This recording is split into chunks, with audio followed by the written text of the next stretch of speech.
had the crown, promised us a change, but he's let us down. With a smile on his face, he's a master of lies, but all we get is silence as the hope slowly dies. Oh, Tyr is a wanker, worse for us than the Black Death's fever. Whoa, Tyr is a wanker, a disaster in a three-piece blazer. Talk of unity, but we're tearing apart. He's juggling our future with no sense or heart. Like the Lothiael flying, raining down despair. His plans are just smoke, a breath of stale air. Whoa! Tyr is a wanker, worse for us than the Black Death's fever. Whoa! Tyr is a wanker, a disaster in a three-piece blazer. Where's the fire?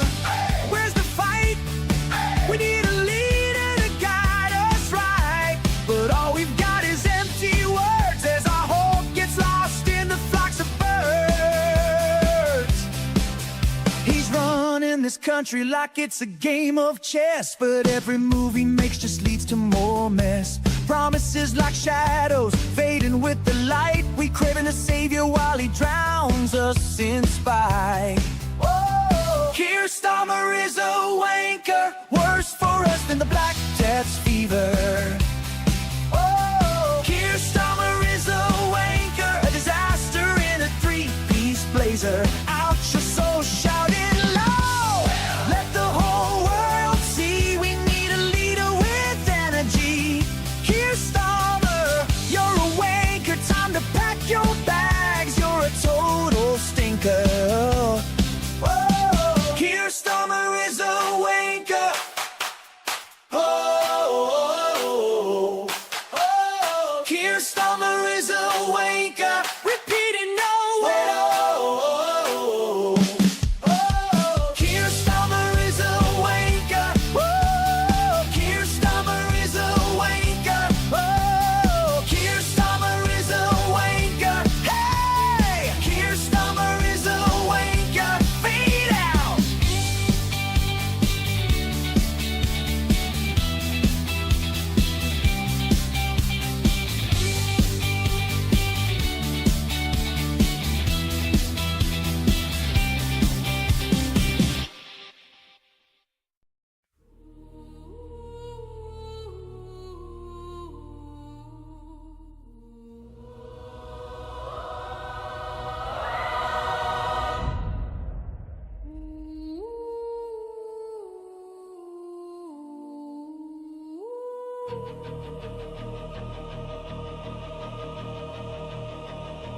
Behold the order crowned in flame, where every oath becomes a chain. The mortal world shall learn our name and break beneath infernal rain.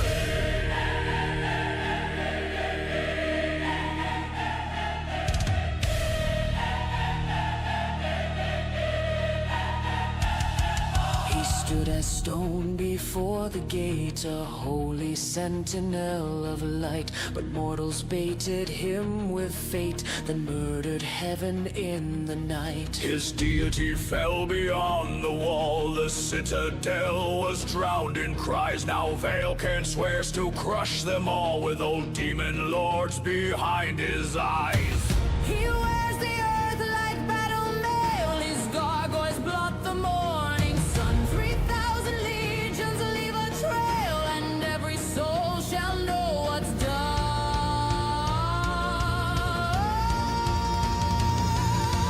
Bow to the king of stone and flame. Hellcat roars, remember the name. 3,000 legions grind the sky. Mortal kingdoms kneel or die.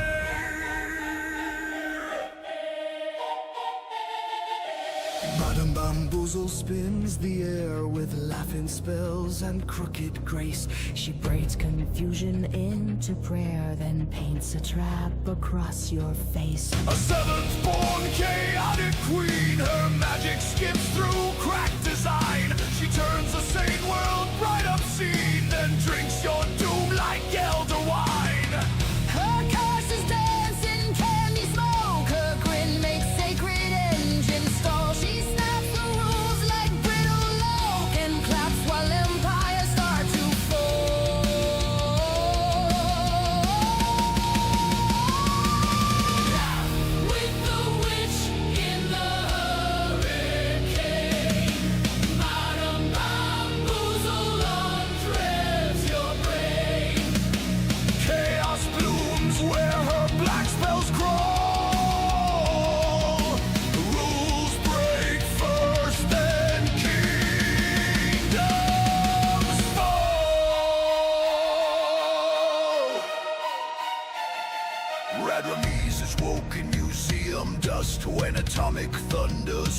his tomb, the dead pharaoh rose in royal disgust, with glowing wrath and nuclear bloom. They stole his sleep with modern fire, disturbed the king beneath glass chains. Now cities kneel before his ire as fallout crowns his ancient veins. His bandaged hands make atoms bend, his eyes burn green through golden gloom. He calls the present well to end and drags it screaming to his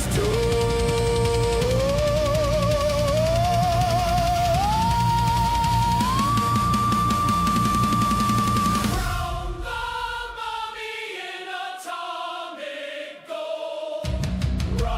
Ramises wakes from death grown cold. Fallout sings through the pharaoh's breath, disturb his rest and inherit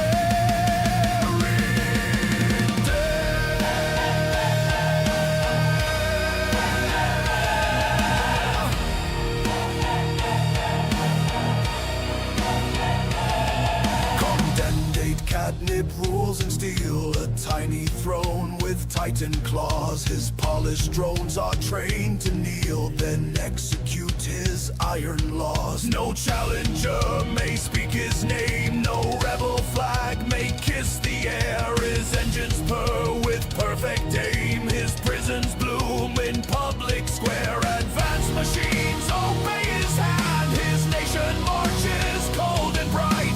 He brands his fear across the land, then calls his cruelty orders right.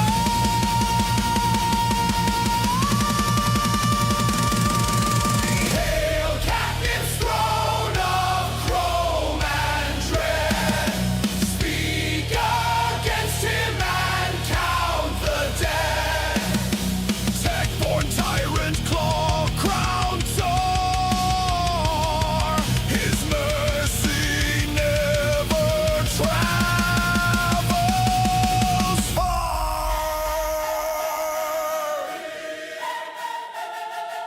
The witch, the pharaoh, tyrant stone, all gather where the red stars bend. They swear to Velcairn's basalt throne and name the mortal world their end. The Ordo marches black and white with gargoyle wings and engines roar. No temple door has room to hide, no crown survives their coming war. Old demon hatred fills the deep, the host advances rank by rank, and while the frightened heavens weep, the earth itself becomes their tank.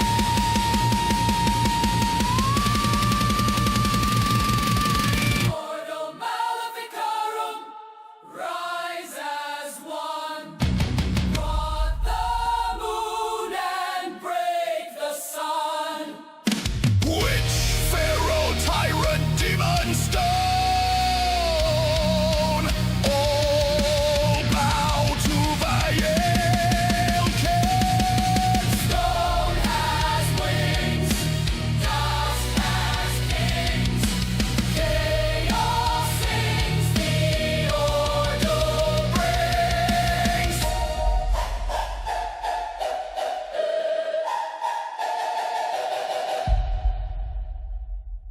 Ordo Maleficarum, rise as one. Lock the moon and break the sun. Witch, Pharaoh, tyrant, demon, stone. all bow to Vayelkin's throne.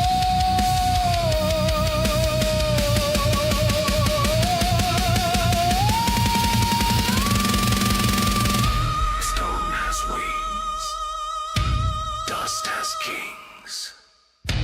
Chaos sings, the Ordo brings.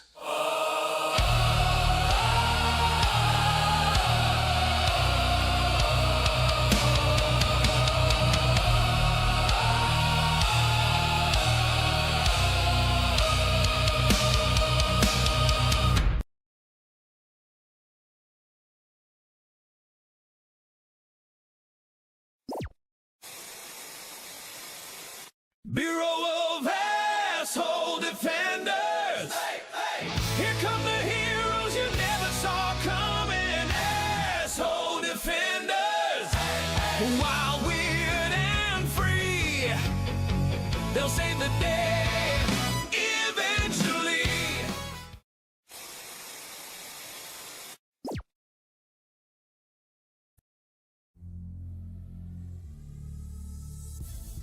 Hello everybody and welcome to the Wednesday show. I'm Hammer and I'm usually joined by two of my favorite Wednesday show hosts, Jen TMaxi in Canada and Terry Diamantis down under.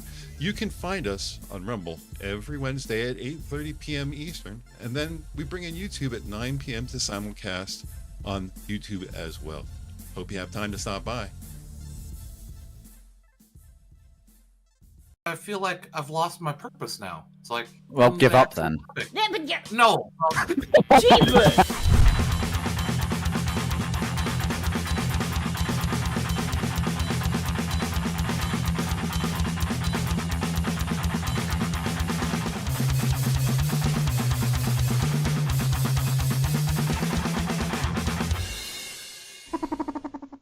In the vastness of the galaxy where stars do gleam, rides a ship called the Cat's Whisker, Captain's Dream. He's a black and white feline with a twinkle in his eye, known as the furry bastard under the starlit sky. Furry bastard, he's a legend so grand, with a paw full of mischief and a masterful plan. He prowls through the cosmos with a wink and a snare, pranking Kirk and his crew without a single care. From the bridge of his vessel, he surveys the scene with a flick of his tail. He's a playful machine.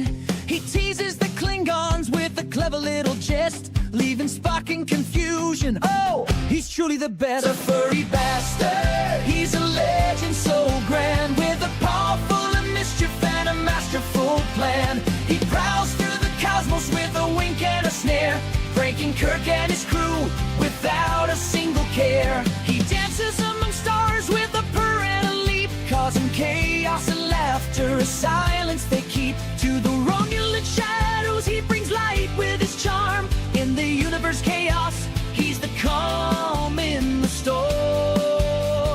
Enemies and allies, they all know his name, for the furry bastard is a player in this game, with a sly little grin will make Vulcan smile. His antics and tricks, they stretch like years in style. The furry bastard, he's a legend so grand, with a paw full of mischief and a masterful plan. He prowls through the cosmos with a wink and a snare, pranking Kirk and his crew without a single care. So raise a toast to the captain of the Cat's Whisker, the universe's jester. No one could be brisker, for the furry bastard with his bold feline flair is the king of the stars and pranks beyond compare. Furry bastard, he's a legend so grand, with a paw full of mischief and a masterful plan. He prowls through the cosmos with a wink and a snare, pranking Kirk and his crew without a single care.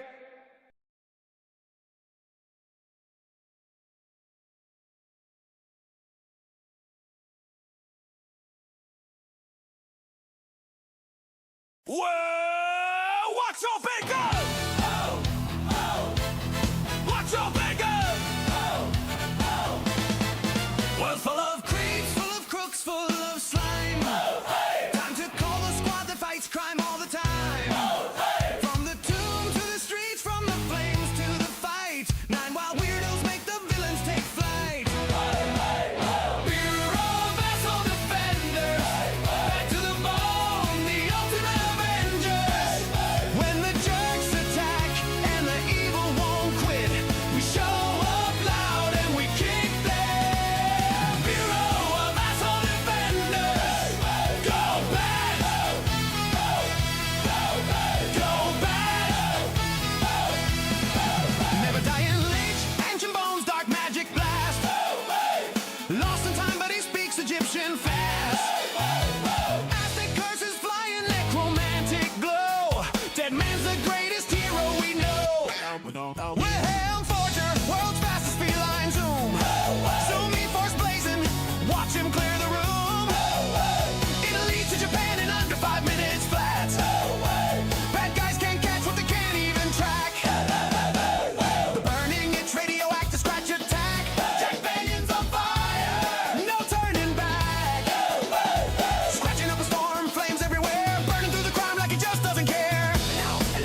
ignite. Curse turns him huge when he starts to fight. Immense strength smashing, baddies get the boot. Don't mess with Texas or the giant Texas brute. The soldier supreme, Billy Bill Cocker leading proud. Bullets with evil's name, hear the thunder loud. Train around the world, now he's back for good. Soldier supreme, dropping justice like he should. Cinebeast, fire magic, creed on art, mob took his friend, now he rips them apart. Petty crook turned hero, flames of atonement burn. Cinder Beast is here, watch the bad guys learn. No jerk too big, no creep too sly. 9-man spin heroes gonna make them cry. Lich, forger, itch, dad joke, weasel repairman, Texan supreme, Cinder Beast unite. Asshole defenders ready to fight. Bureau of asshole defenders, bad to the bone, the ultimate of Avengers. When the world needs saving from the fools and the scum, we roll in weird and we get it done. Bureau of asshole defenders, go bad, go bad, go bad, go bad. Bureau of asshole defenders, go bad.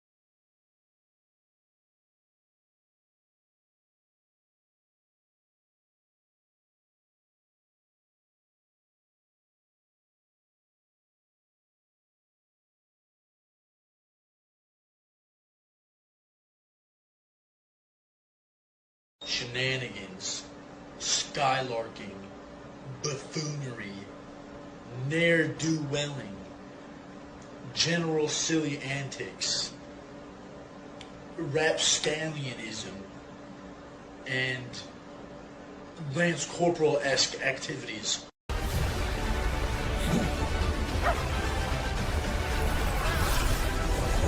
We'll make it enough. Hold the line! Stay with me, boy. Please. We finish this. Together.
vastness of the cosmic sea, a space lich named Tyr, wild and free, commands a ship. Oh, what a sight!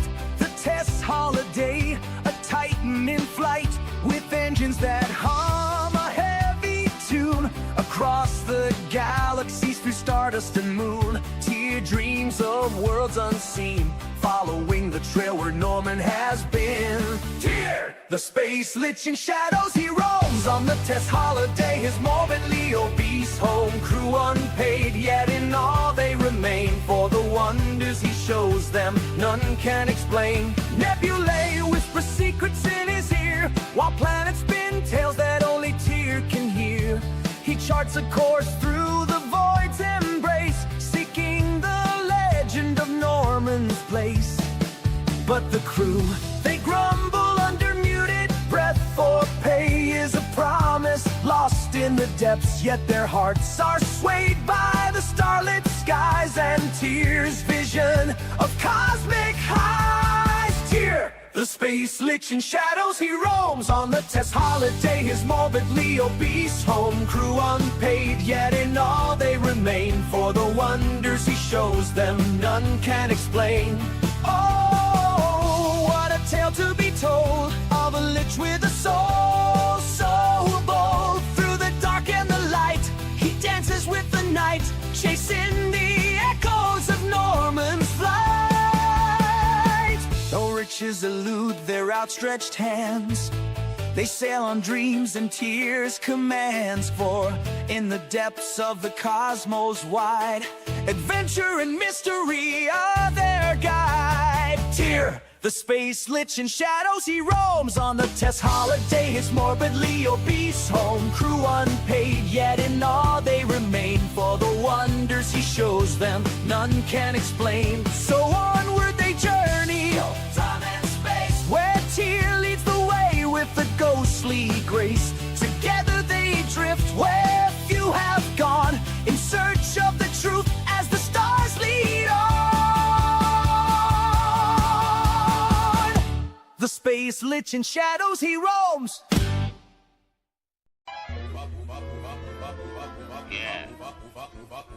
Yeah. Okay. Come on, boys. We got a job.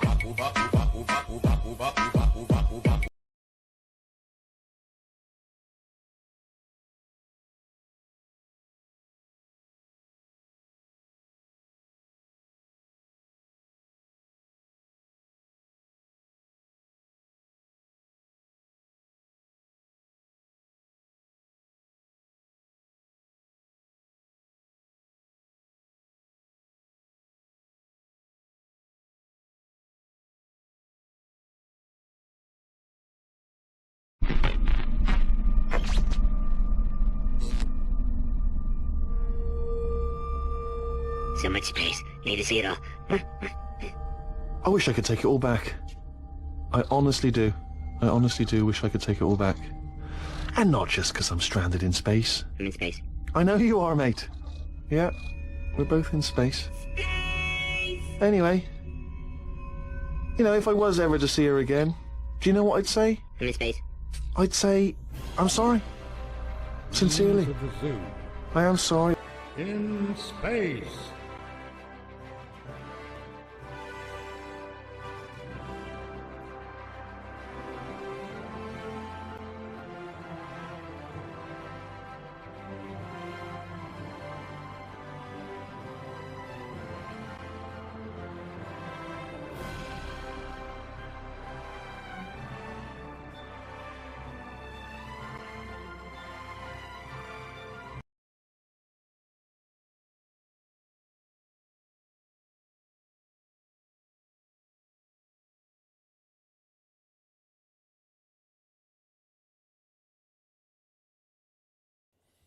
Good evening, everybody, and welcome to me and the zoo.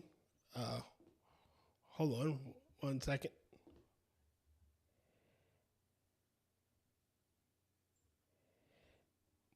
Welcome to me, Zoo in Space. I'm Keeper from Tyr Alexander, and I'm here with my friends Mitch Nemo. What be shaken? Critical. Ancient, rumor-shadowed manor, I noticed you didn't peter out your mic this time. And a fiery bastard just walked in. So technically, let's get to the bingo board. See what we can scratch the fuck off. Random person walked in. I'm not a random person. I'm neither random nor a person. All right. Oh yeah, you're right. You're very. Oh, talking about random. God damn it! You just interrupt. About to say. Oh, shut up and get on with your job. The bingo card. The interrupts ears, bro. I know. All right. So random Tyr's person. doing an intro. Hey, Cat. Sorry, there are only 2 people watching, and I am one of them. And I'm pretty sure I'm one of them. All right. So. I meant to be, but anyway, go on, Tyr. So we got the bingo board. Let's X out random person walks in. No, you can't because I'm supposed to be here. Will's supposed to be here. We're not random. That random? That's not random. Man, yeah, that's true. He shouldn't be random because he's usually on the stream. So, random person is someone who's usually done. That's like Kefki showing up, or the Z-Bud. Loser. Oh, Tyr! What? What would you do if a French family moved next door to you? Oh God! Fucking hate the French. There you go. You got that one. There we go. I would install giant fans Nice to blow trap. the stink back at them. Fine, Tyr hate the French. You walked right into that one, Tyr. Yeah, but he walked into it knowing what he was walking into. That's even funnier. Yeah. All right. So, have you guys seen the production stills of the latest Rings of Power? I have No. not. But No, and I'm not going to. Yes, you are. I knew going No, I'm in. not. that- I knew when they announced that shit that I had no interest. Well, then I had Lenny Henry going on that. Yeah, he's a half-foot dwarf, and that means they're black dwarfs because that's how Tolkien wrote them. You know, he didn't. Tolkien said they were dark-skinned, like Mediterranean people, Yeah. not black. Well, you know how people think that anyone dark-skinned is automatically black. So Yeah. I want to. So point is anybody to green skinned, motherfuckers. blue skinned, orange skinned? I mean, the list goes on and on. If they're not neon white, they're black. Yeah. It's and some of the neon white ones are black if they're like culturally or Albino. socially Can you let disadvantaged. can you let Tyr get on what he's trying to do? Because he's getting interrupted left, right, and centre here, and even I'm feeling sorry for him. I know. God. How Is that on the dare bingo you? card? That should be. Maybe the next one I'll make, I'll put Tyr gets interrupted. I had thought about that. Just combine it in anyone. Just have a square that says interruption. Yes. Say, but at that point, you just created another free square. Yeah, really. Pretty much. All right. So what I was about to say was, once you turn your attention to the screen, because there's about to be something on it. Not what I want. Anything is better than sitting around this stump. So far, all I got is you resizing this game interface. Yeah. Just wait. But I know I'm also in the middle of cooking dinner, so it's the famous Sorry. YouTube lag. Oh, so what did Tyr think about the game, Mitch? I don't know. Ask him. It looks fun. I just gotta We didn't- get we off my didn't- lazy ass. I want to kill you now, Tyr. Oh my god. Wait, is this Yeah. real? This isn't like this isn't AI. This isn't No, no, it's not. This looks on the level of No, it's not. Disney's live action Snow White. And funny you should say Snow White, because someone makes the joke. Wait, where is it? It's down there. I'm not This gonna go makes our worst fan films look professional. Yes! Yes, it does. Exactly. It actually makes the worst fan film where they just did it to use up the film. Look Honestly, professional. this makes Silent Hill and Raiders of the Lost Ark fan films look legitimate. Look, his opinion doesn't count because it's only 3/4 of an opinion. Damn it! Wait a minute. Hey, it makes fan films done by people who hate the franchise look better. I wanna know something. All right, I wanna know something. Much. What the fuck is on their heads? All right, look. Is that a black trans man in the background? It's supposed to be Diesel. Or a black trans woman? It is supposed to be Durin II's wife. But why is she black? Why they're both black? Where's the beards? Why does that guy look? Why does that guy look like his mother was frightened by a chimney sweep's brush? All Tolkien dwarves have beards. All Yes. of them. He's too big to be a fucking dwarf. I think that's Angle. I don't care what he's called. He's too big to be a fucking dwarf. He's also the wrong stature. You say that, but you don't get that boulder in the middle of there is a piece of aquarium gravel. But my point, the thing I want to bring up is Tolkien. I think we should attach turbines to Tolkien, power of the universe. What is that hairdo? It's called We Don't Know What We're Doing, but it looks cool. We think it looks cool. But so I need to go back to fucking school to figure out what was cool in the 90s.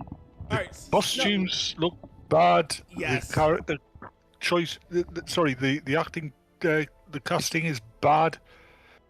And from what I've heard from day one of this show, Hang on, the I'll be show right is bad. back. Someone's calling me real quick. I think it's actually bleeding viewers. Yes, I do believe it is. It because all right. Do you know? I want to say something horrible here. Can I fucking finish your thought? No. No. To be fair, you weren't even given a chance to start that one. I know. Hold on, T. Give us a second. I'm going to say something which is going to horrify you. Okay. Going by that image alone, the puppet episode of Strange New Worlds is better. Oh fucking hell! Apparently, the puppet episode from Strange New World is a fucking dream. The puppet episode of Strange New Worlds actually united the woke fans and the people who hate the show. It makes no fucking sense. They did a Hangover episode in a Dude Where's My Shuttlecraft episode. Yeah, I know. I saw Dave Cullen going on about it. And so did I, and I'm like, oh god, that is not what Roddenberry. That's not science fiction. But they're going on about. Scotty's going on about 20,000 miles is the furthest anybody's ever transported something. Yeah, the Enterprise in the original series was beaming people down to planets from a higher orbit than that. It is insane. It is ridiculous. It's an insult.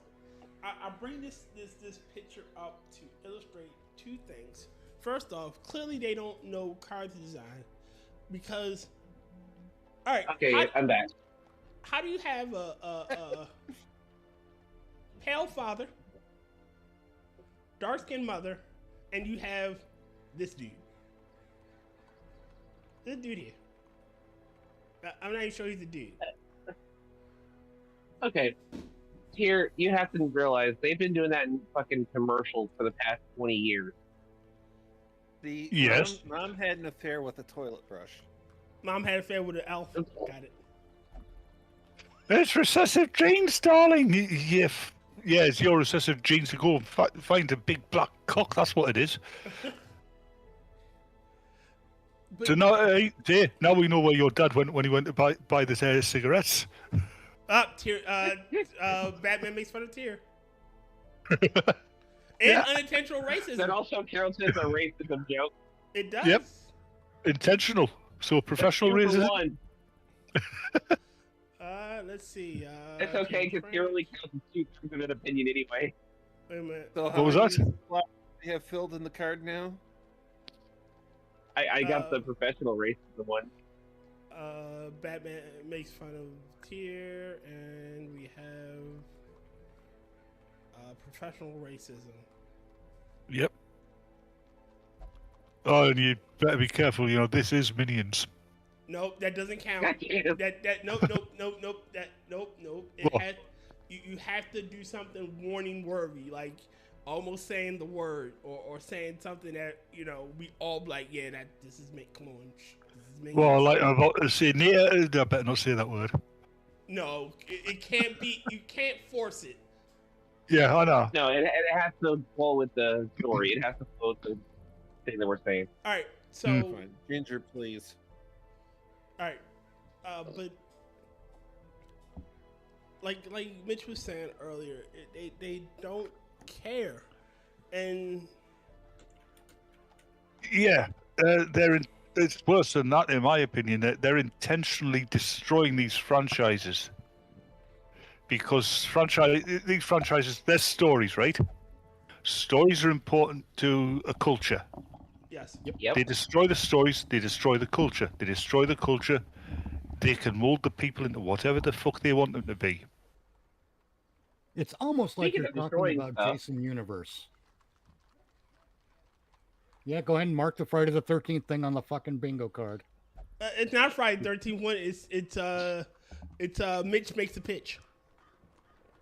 Oh, well. Yeah, I'm we surprised there's not a changed that. Jason Voorhees thing on there.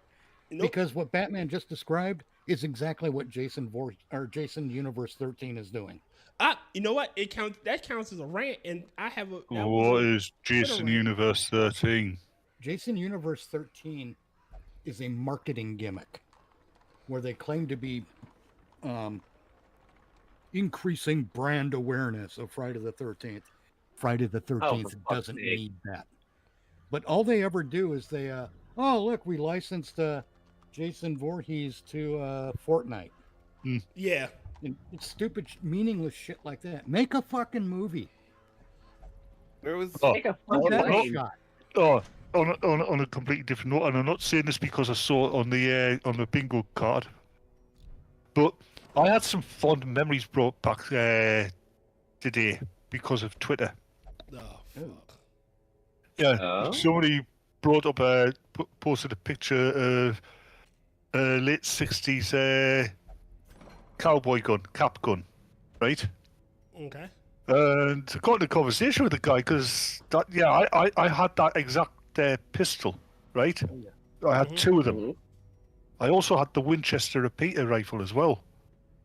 I used We to all love did those. at some point. All right. Yeah, but mine didn't have a little orange piece of plastic on the end. Oh, lucky bastard. Yeah, because that was when adults knew that children knew that toy guns were toy guns, and so did adults.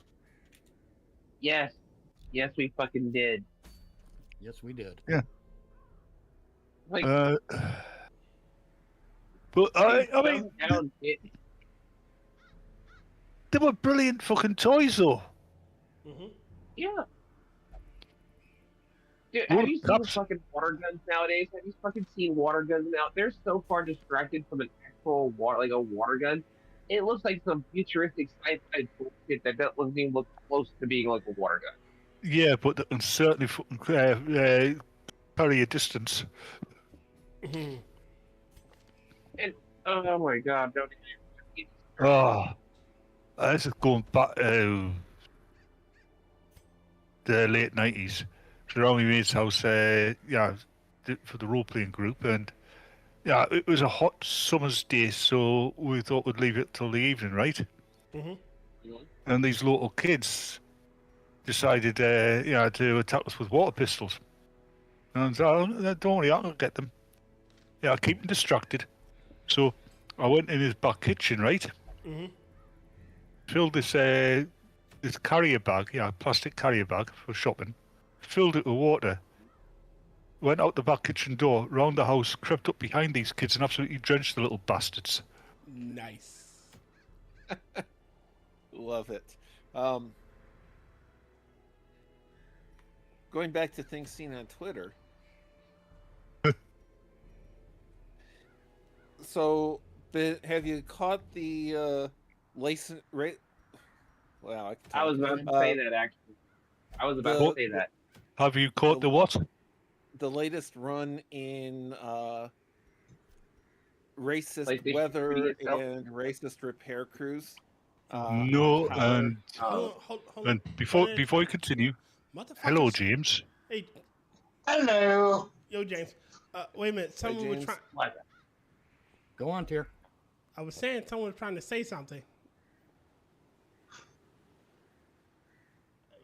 Yeah, that's why I said, hold on a minute, and said, hello, James. Yeah, I was trying to figure out who Was he was trying to talking? say. I was trying to figure out who was trying to say something. Oh, that was Bats.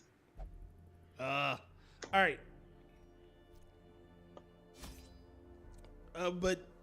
Go ahead, Will.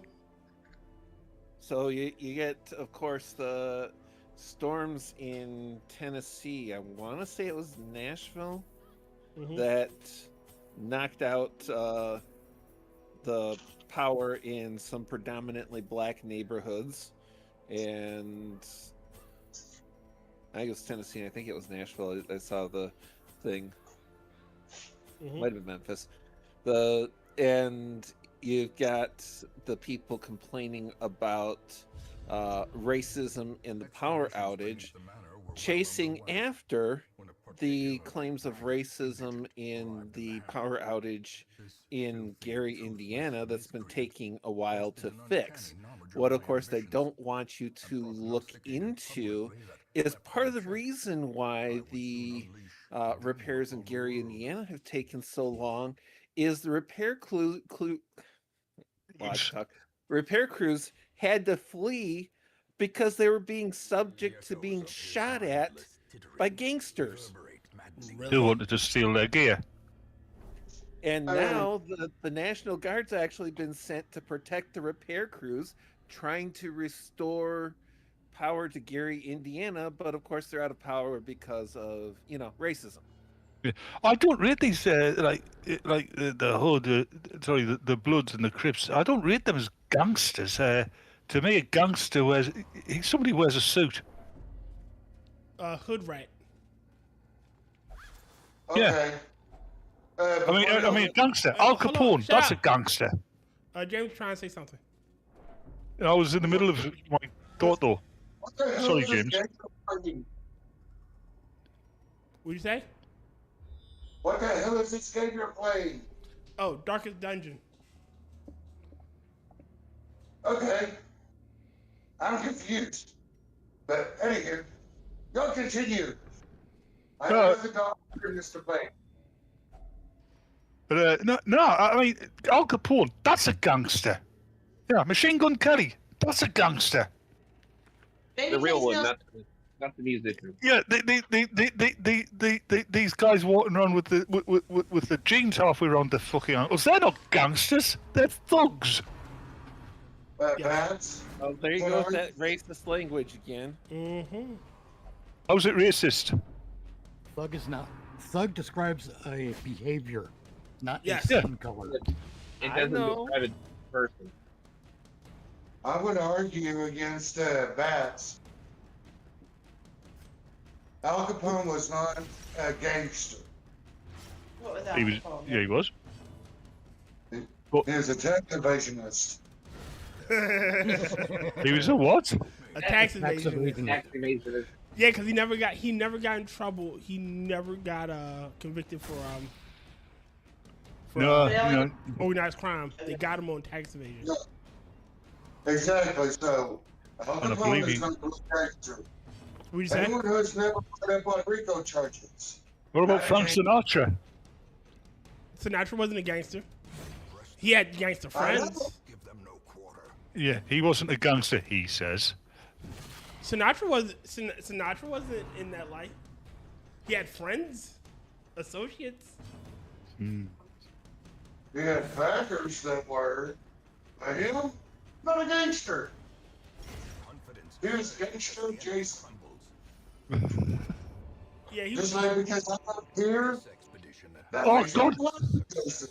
Hey, there's one thing we could do to draw attention to the inappropriately high rate of murder by police of the Italian American community.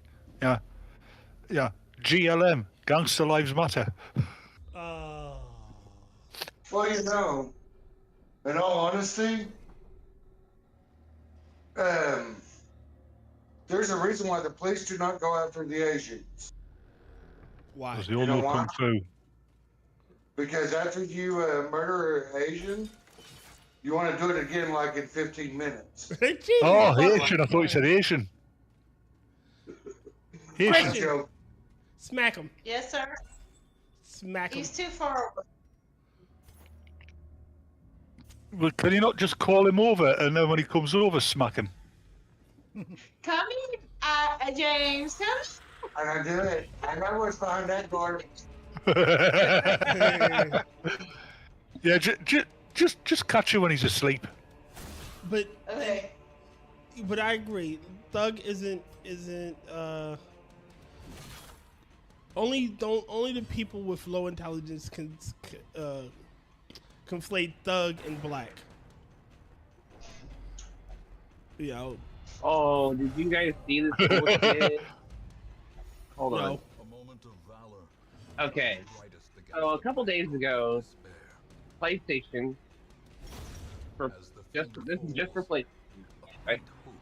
Sony is sending out emails updating and reminding people of their PlayStation terms and what it said.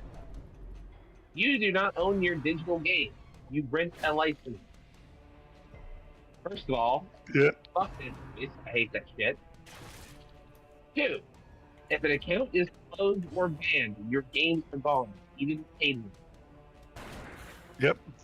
You will own nothing and you will be happy. Yeah, that's probably PlayStation can record your chat clips and IP address.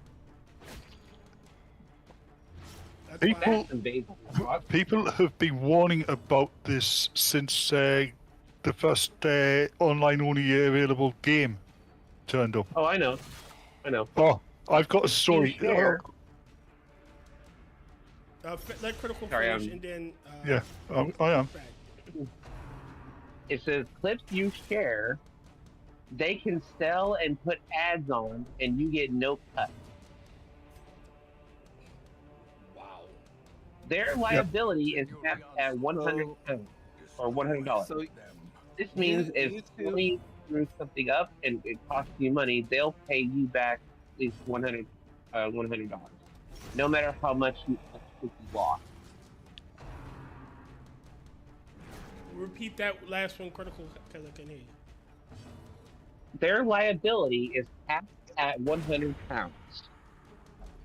This means if Sony screws something up and it costs you money, the most they'll pay you back is £100, no matter how much you actually lost.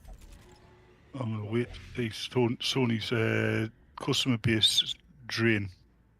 Yeah. They have lost a shitload of money this past 24 hours because of it. Oh, yeah. Oh, yeah, I've got a story to read you. Alright. Right, there's this soldier, and by the time he gets into this small town, late at night, every single hotel completely booked up. He goes to this motel, he says, you've got to have something available. He's exhausted. The motel clerk as well. I've got one double room, it's got somebody in it already. He's RAF regiment.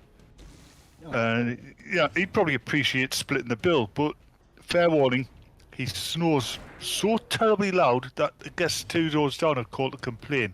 I'm not sure you're going to get any rest. Soldier goes, don't worry about it. I'll take care of it. Next morning, soldier strolls down to the lobby. Bright-eyed, bushy-tailed, whistling a happy tune, ready for his breakfast. The manager's looking at him in disbelief and goes, how did you manage to sleep through that racket? He goes, I've never slept better. He grinning from ear to ear. The manager goes, wait, so that snoring didn't keep you up all night? He goes, nah, not at all. took care of it within the first 5 minutes of walking into the room. So the manager goes, how on earth did you do that? He goes, it's simple. And so he was already passed out, snoring his head off when I walked into the room.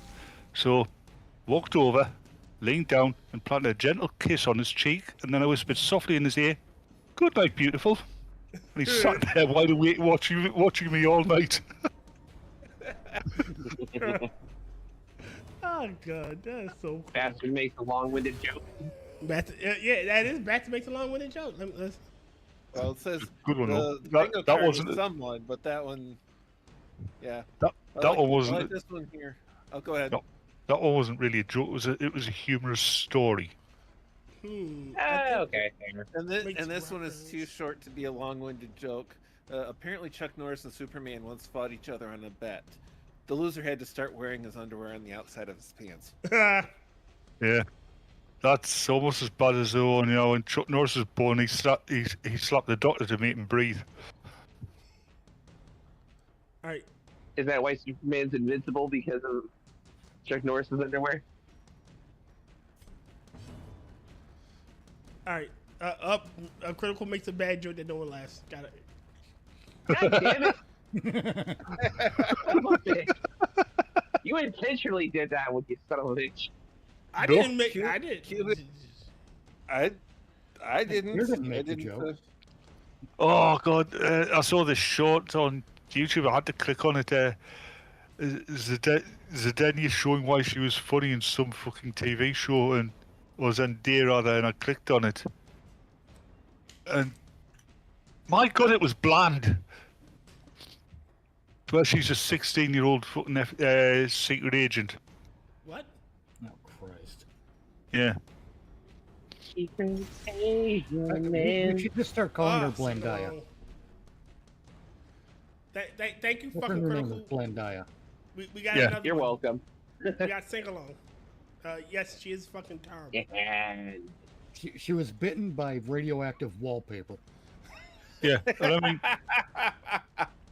yeah, I said to Tony, he was going on about it, and I said, I don't fancy. He goes, oh, what, you think she's ugly? He goes, nah, she's bland. She's not, she's literally perfectly balanced on 5 when it comes to the 1 to 10 looks. She's an alright, I don't know why the fuck they cast her to play one of the most pivotal roles in Dune. And I'm like, why? Oh, it's worse than that, Tyr. She was exposed to Kristen Stewart radiation. Yeah. Do you know the funny thing about her being in Dune? What? She makes the sand look interesting. Yes. She was there to give the desert character. And a lot of characters she gave it. I was thoroughly I hate to say this, but if they put Rachel Zegler in her role in Dune, it would have probably been a lot better. Yeah. I mean, I hate the bitch, but she can act. Well, her face is certainly more expressive. Yes. Especially when you dangle something shiny in front of her or give her a free ticket to the zoo. Yeah. Mitch. Mitch is on fire. My Magnolia painted wallpaper has got more expression than Zendaya. Yes. Oh no, that's a fun one. Cuban illegal who doesn't speak English whines that ICE deported him to Africa where he doesn't know the culture. Okay, and the learn it, bitch. And that one is not the bee, so that's a real story. That sounds like that fucking gangster from Johnny Dangerously. They deported him to Iceland and it wasn't his home country. Sweden. Yeah. They deported Roman Moroni to Sweden. They couldn't figure out which country he came from. No, the Roman Moroni deported to Sweden claims he's not from there. I'm kind of for the notion of deliberately deporting them to nations not their own, because it further incentivizes self-deportation. Because You get stuck in some country that's not yours. It's just like, hey, we got you out of Oh, ours. I've got a great idea for your critical. Don't just deport them into a random country. Secretly airdrop them into China. Or Korea. Oh, North Korea. Airdrop them into North Korea. That would be so hilarious. Or Vietnam. I got Or a better Cambodia. one. If you really want to have fun with it, deport or airdrop, whatever. Ship them to fucking South Africa. Yeah. No. If they're black, they'll be all right. Hold on. James trying to say something. No, you cannot deport our fine Latino individuals to foreign countries because in 5 years they're going to go, what's this Taco Bell shit y'all are trying to give us? Now we got real Mexican food. I don't care if foreign countries give up on Taco Bell. Neither do I. Frankly, neither should Taco Bell, to be honest. Thankfully, we don't have Taco Bell over here. You don't? Good. Okay, that's it. We're deporting Latinos over to. They have England. You do that, James, and a state of war will exist between us. Not England, not the United Kingdom and the United States, but the furry bastard and James Colley. And here we go to the ridiculous nature of law enforcement and the death penalty, even when practiced inside the military. U.S. military is preparing for the first execution in more than 60 years. Can I pause you there for a second? So I've got to say something very, very important. Hi, Keishul. Hi, Keishul.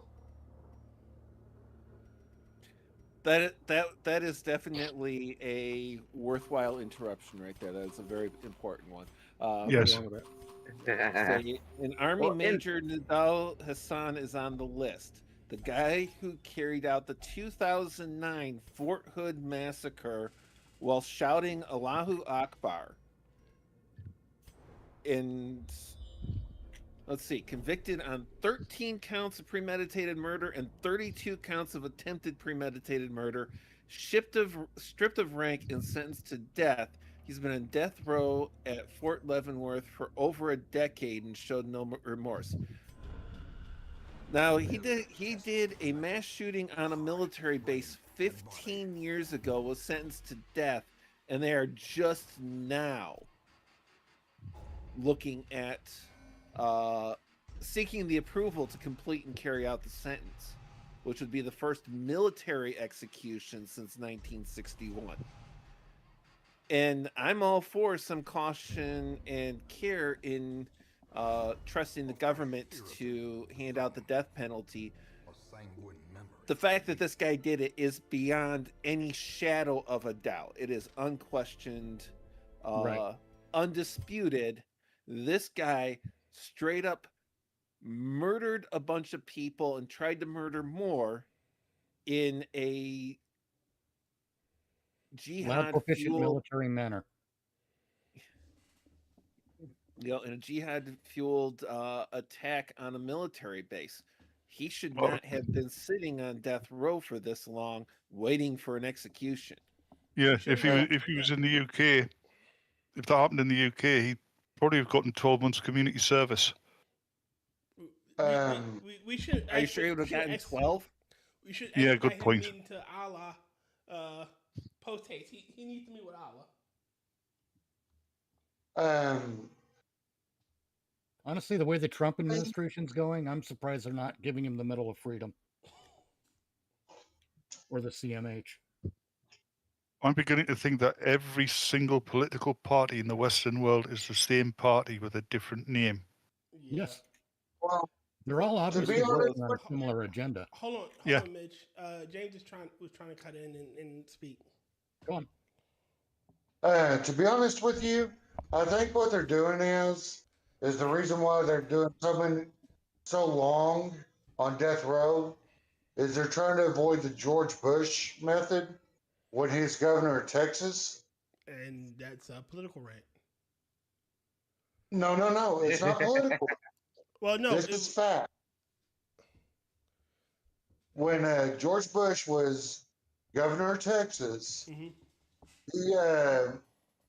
we indoctrinated into law. We killed more people on death row than anyone else. Any other state.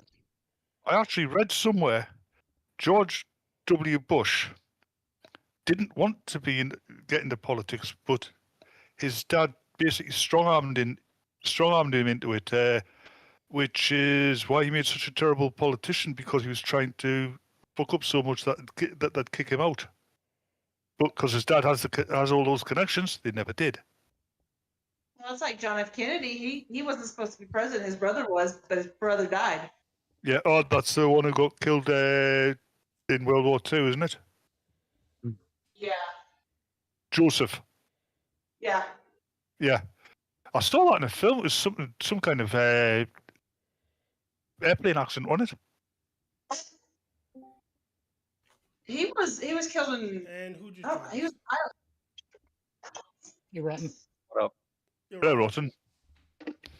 Hey. I'm going to get a drink. I'm listening. Go ahead. Talk to yourself. But yeah, I mean, here in Texas, we kill like what, 2 or 3 a month on death row, and sometimes we get it wrong, because it's during that whole stint that we killed someone that was technically retarded. Yep. And you know, when you're making a souffle, you're going to break a few eggs. Yeah, so that's where Family Guy got it from. Oh no, Exactly. mine souffle. Yeah, the bit where Peter tells when they move to Texas, I know. and Peter says that he's technically retarded. Yeah, they were going to put him in the chair. Yeah. I know. I just wanted to make a souffle joke. But yeah. Well, We you can't. have, I mean, they don't last long here in Texas, but at the same time, you miss things when you rush things through. Oh, there's another one. That's the point. There's another one cartoon wise that you reminded me of. You ever seen Tales from the Far Side? I think it was called. Tales from the Dark Side? No, Far Side. I think it was called. It was basically these cartoons out there, and there's one where during the Old West, Texas was being invaded by shape-shifting aliens, and there was only one way for them, for cowboys out on the plains to know who was human or not. And you got these cowboys all sitting around this campfire, really nervous, right? And then one of them starts, the stars are bright in the night, and they all clap their hands, and one of them claps twice too many, so they shoot him. He turns into this 8-eyed monster who's dying there. And it's the stars at night are deep and bright. Big and bright. Big and bright, sorry. I don't care. It's a joke. It doesn't matter. It's how Pee Wee Herman proved he was in Texas in the movie Pee Wee's Big Adventure.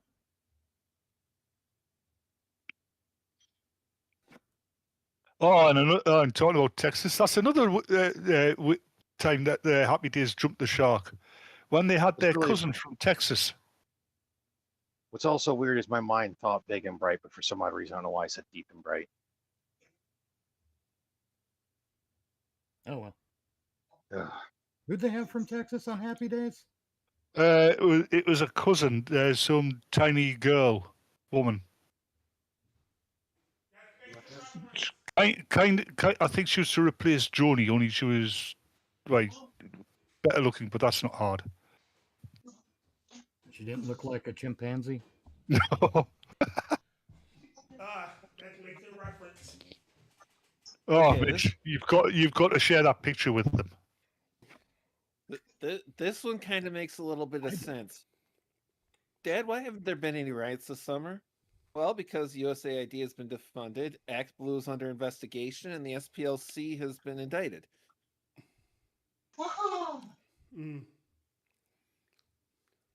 Yeah. Sounds about right.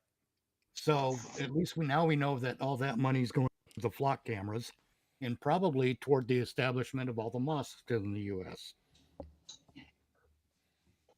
Yeah, it was somebody called Crystal Bernard who played Casey Cunningham, 1982 to 84. Right. All right. But we are close to a couple of bingos.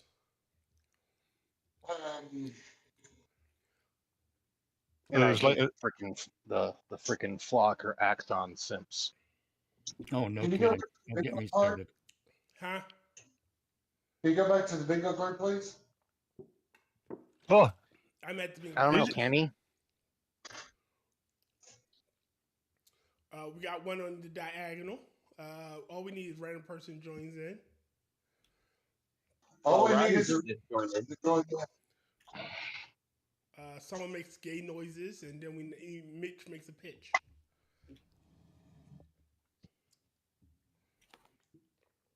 well, that one should the someone makes a gay noises one should be marked as soon as you open your mouth. Too late. Fry Bastard makes fun of Tyr's already marked. Can't mark it. I know, but that was a freebie. Damn.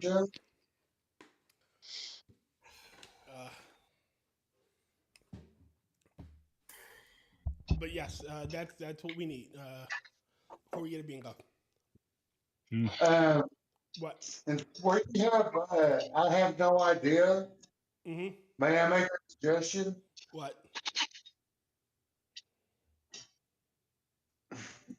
James makes an uncomfortable joke. That's already included unintentional black jokes and professional racism. I have no idea Mitch's thing where we're stumped clueless.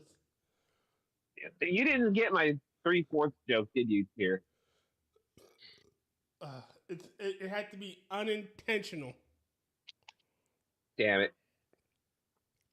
Like So doing things specifically to fill in the cards fails. Yeah. Like just like if we're because that's talking- cheating. Yeah. No, if we're just Yeah, that talking is and the black joke just happened to unintentionally pop up. But the 3/4 joke is based off of the picture where it was two black chicks. I'm assuming one is black. I don't know what she looks mixed. You're also assuming that one of them's a chick. That's true. That's true. I could be wrong on both counts. So it doesn't count, and we already had professional racism marked off. Yeah, you just need accidental racism now. Pretty much, yeah. So we're going to talk about these lines, and then an unintentional black joke, and that could be a bingo. Again, it had to be unintentional. Like it had to be in the midst of a conversation that we're not trying to make the black joke, and it just so fucking happens to make the black joke. Obey the rules. Yeah. I can make a black joke on purpose. Everyone can make a black joke on purpose. That's pretty easy to do. Yeah, I mean, it really is. Here, I'll show you. Whoopi someone- Goldberg. Ooh. No, that's not a black joke. That's a black tragedy. Ooh. No, there's such a thing as Damn. tragic humor, don't you know? Yeah, but not when you're talking about No. Whoopi Goldberg. Wow. Oh, Tyr, did I hit you with the? It's not a racist joke or anything. With the joke about the soldier who'd been through war. No. Yes, there's this one soldier.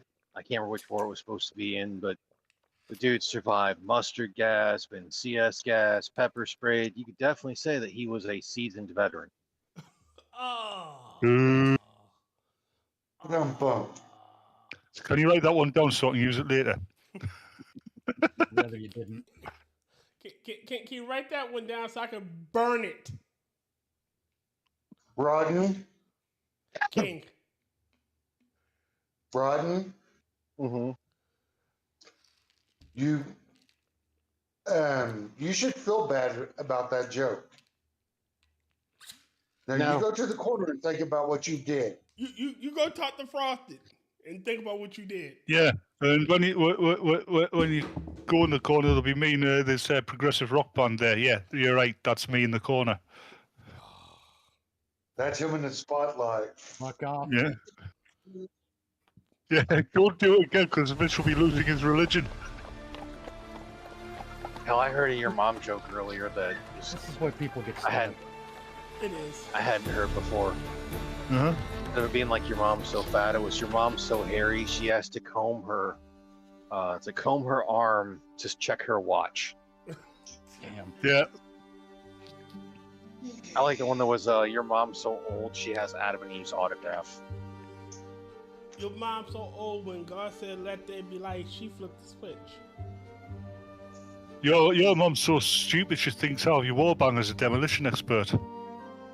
Your mom's so done, I told her to chill you outside, bitch, we ain't got a ball. Your mom's so old that she tried to breastfeed Jesus with powdered milk. Your mom's so ugly she lost her job haunting houses.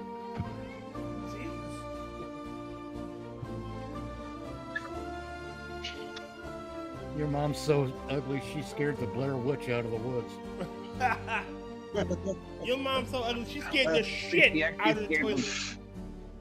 Your mom's such a bitch she married Prince Harry. Oh God. Damn. Your mom's so ugly she actually scared the Blair Witch onto the camera. Alright, Your mom's so ugly the last time you went camping some Bigfoot hunters trapped her. Damn. That would also count as a hairy one as well. Did y'all hear about what's happening with the Nolan Wells shit? With the what shit? The Nolan Wells. No.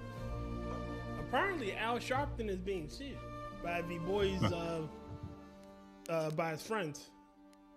Oh, so you're telling another black joke. So isn't a different version of that song about the plane that dropped the nuke? What? Enola Gay. Yeah, never mind. Go on, Tyr. Who's doing what now? So the kids, the white friends are suing Al Sharpton and a bunch of the pro black racists for defamation. Oh, good. I'm all for it. What happened to a nice guy? He deserves everything he fucking gets. Mm-hmm. See, that's the thing about karma. Once it comes around, it don't fuck around. That's not how karma works. One of my pet peeves. Never mind. You gotta remember, Karma is a stripper in Texas that James knows. So when she comes around, That explains why he doesn't know how karma works. Because you won't tell him. No. Karma is a stripper in Michigan. Karma is Muslim.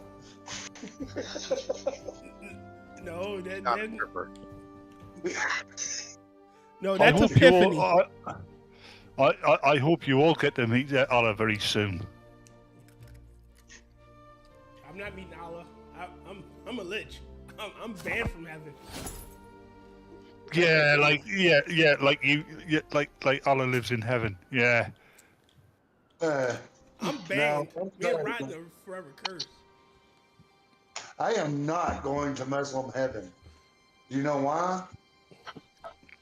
Because you don't want the 72 virgins. Exactly. I want 72 slutty bitches who know what they're doing. I am No, not training. It's even worse than that, James. I don't want the 72 virgins because I can't be bothered to learn how to play Magic the Gathering. No. James doesn't want the 72 virgins because, you know, he's a whore. Mm-hmm. So when he dies, he's gonna load up on enough bacon. He'll be fine. Are you just saying words now? He's just saying words now.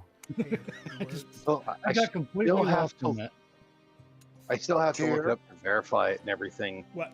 But supposedly, for Islam, to get into heaven, you have to go through hell first. So the funny part is there's always the chance that the ones that claim they're going to heaven aren't. They're just going to go into hell and then get stuck there. That's hilarious. Go to jail and I never love that. get out. Here. Yes. Okay, so go ahead. It's like I told you on the Midnight Show. Don't be black with your speech. If you're just going to say random words that know English.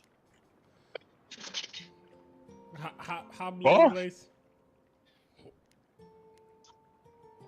Okay, so my ex texted me and asked if I ever get shooting body pains across my body, like somebody got a voodoo doll of me and they're stabbing it. That would be me. I said no, and so she sent me another text and said, "How about now?" That's not good. Yeah. Just check the side chat there. What? I can't find that fucking picture anywhere. Where the hell is my character? Don't know. Over there. Next to In the corner. That's him in the corner. 1410 begins. What did that Have you checked your butthole? 9,970 pirate captains are in it for the other 30. Have you checked inside your butthole? Skid up, butter, butthole. I have not seen your keys. Hands up who wants to kill Tyr right now. God, that's a lot of people. I'm having a bizarre urge to write a song called Disco Butthole. Disco butthole. Don't. Yeah, please don't, just because Tyr will sing it. Yes. Yes. And the See, last that one. just brought me back to the Adventures of Ford Fairlane. Booty time, booty time.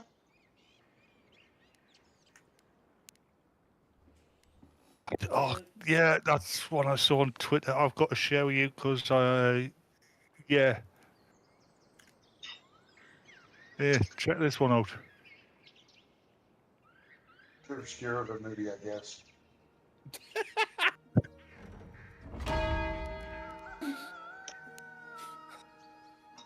I'll do my best. I won't let you down. Good. Oh. That's just. I don't understand how that movie didn't do better than what it did. What? Which movie? What? The Adventures of Ford Fairlane. I believe it. They had Freddy Krueger in it. Who? Had The actor who played him. Andrew Dice Clay. The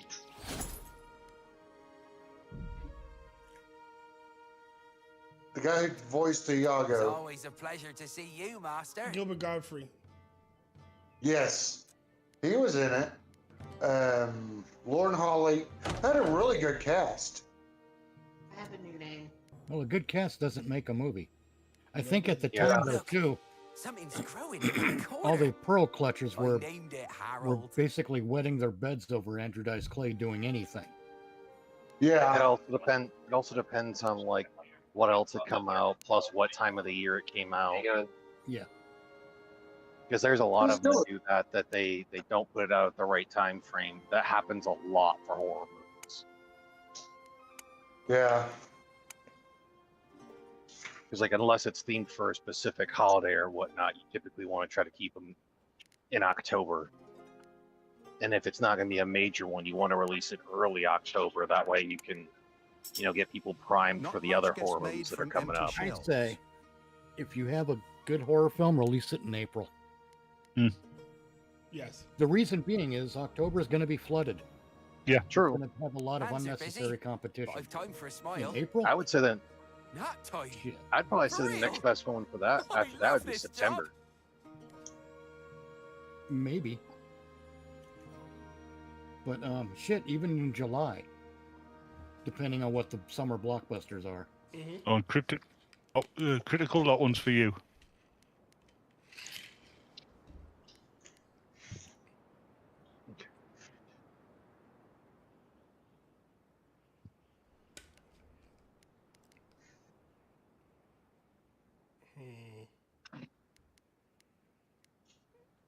Let's see. And it went silent. Yeah, we've got uncomfortable silence. Wasn't the way, somebody going to bring up the Lindsay Clancy thing? Oh God, I was actually gonna bring it up. I'm sorry, I just got back. I said I was making dinner in the middle. Ah. All right, uncomfortable silence. Good man. I wouldn't say it was uncomfortable. It was just out of nowhere. Random awkward silence. It wasn't awkward though. Oh, I felt awkward. Oh God. You're always awkward. Awkward silence. Your mother's is after awkward. Your little brother says something that you wanted to keep secret in front of your girlfriend and your mother. Do you mind when I'm insulting critical? Like I said, critical. Yeah, your here, but you know. Yeah, critical. Like I said, your mother's awkward. All right, kids, stop fighting. Especially when you creep up behind her. All right. I cannot find that picture I did of the Happy Days cast. Okay, but you were talking about Lindsay, the crazy bitch that killed her kids, and everyone is fucking. Every female is TikTok currently, moms.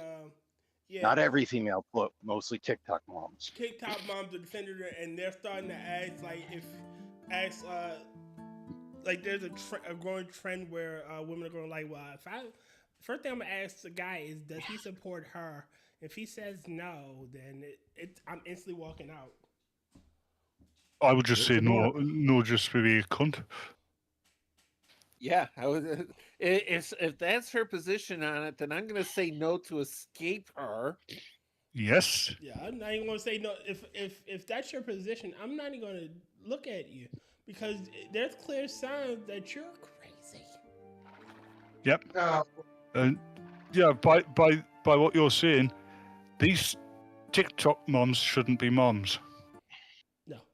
Probably not. I'm just going to put it out there that if they're siding with that chick, then I want it in writing that they're going to swallow or doing. Yeah, but it's fucking crazy, man. It's it is literally in fucking insane. No, that's not the worst part, honestly. The worst part is that there are people out there. I just had this argument on Twitter before the show.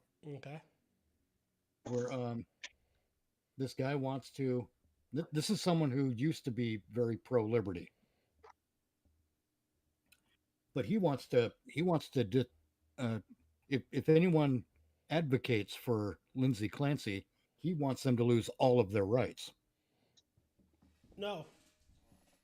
Oh, that by all means, they not just their credibility, defense of her rights, and everything like that. Say that again. Vigorous representation, defense of her rights. Yes, absolutely. Now, I want to make something perfectly clear because I argued against his position. I think his position is tyranny. He says he doesn't particularly care. Okay, Muslim. Then he accuses me of arguing like a leftist. No, I'm not, because when you remove someone's rights, all of their rights, those were his words. When you remove all of their rights, it's okay. You basically legitimize raping and brutalizing them. Where no actual crime is committed. Just like a Muslim. Yeah, if they've got no rights, whatever you do to them is not a crime. Exactly. You gotta legitimize it? So far, he hasn't responded back after I pointed that out. He won't. Probably not. Yeah, that's a bridge too far. But that's where we're at now, though, is there are people who were once upon a time pro-liberty are now advocating for tyranny and they're okay with it as long as the tyranny's on their terms. Yeah, it's like the dumbasses that always pull the whole "I believe in free speech" or "I believe in the Second Amendment," and then it always is followed by a "but." It's like, no, you don't. There is no buts. Well, they're buts. If you believe in something, you should maintain that belief, even when that principle you believe in is working against you. Yes. I'm ready for my next bit, though, too, where if he wants to continue arguing with me about it, I'm going to be like, hey, you know what? You want to know the best way to be better than somebody? You could actually, be better than them. Yeah. Right? Yeah. Hey, critical. Yeah. I'm a dick. If a medieval knight in Prague puts on his armor, does that mean the check's in the mail? Oh. God damn it. That's awful. You need to see yourself out now. I'm not done with this topic. Oh, go ahead. I want to make something else clear, though. I am not against them losing all social standing. No. Not at all. Those aren't one and the same, though. Exactly. No. They're completely different things. If someone wants to go out there and advocate for that, for murdering kids, and supporting someone who murders kids, then by all means, ostracize that asshole. Or even ostracize him. Yeah. That too. I can't say the words. Yeah. You said ostracize that asshole. I have no problem with that. But when you that's consequences of action. Tyranny, you are now the villain. Stupid. Yep. Yeah. In all honesty, this is how I feel about the situation. Oh no. Oh Lord. Something's coming is all I'm saying. We know James too well. No, just hear me out here before we get there. I understand the woman's position. She had, okay, let's go with the fact. Let's throw a judgment out of the way and say that we believe all women. And we believe this woman that she had. Postpartum depression. Yes. Postpartum. Then we can also believe that when she said she killed kids. Let him finish. Sorry. That tried to get help. What was that last bit? And that she tried to get help for it. God damn it. That's what she has said throughout this whole thing, right? Right. And the system failed her. Now that she's on trial for murder, I don't understand this whole trial thing because she's admitted to it, but she's trying to avoid jail time. Well, is that the crux of the... What the trial is going to do, James, is it's going to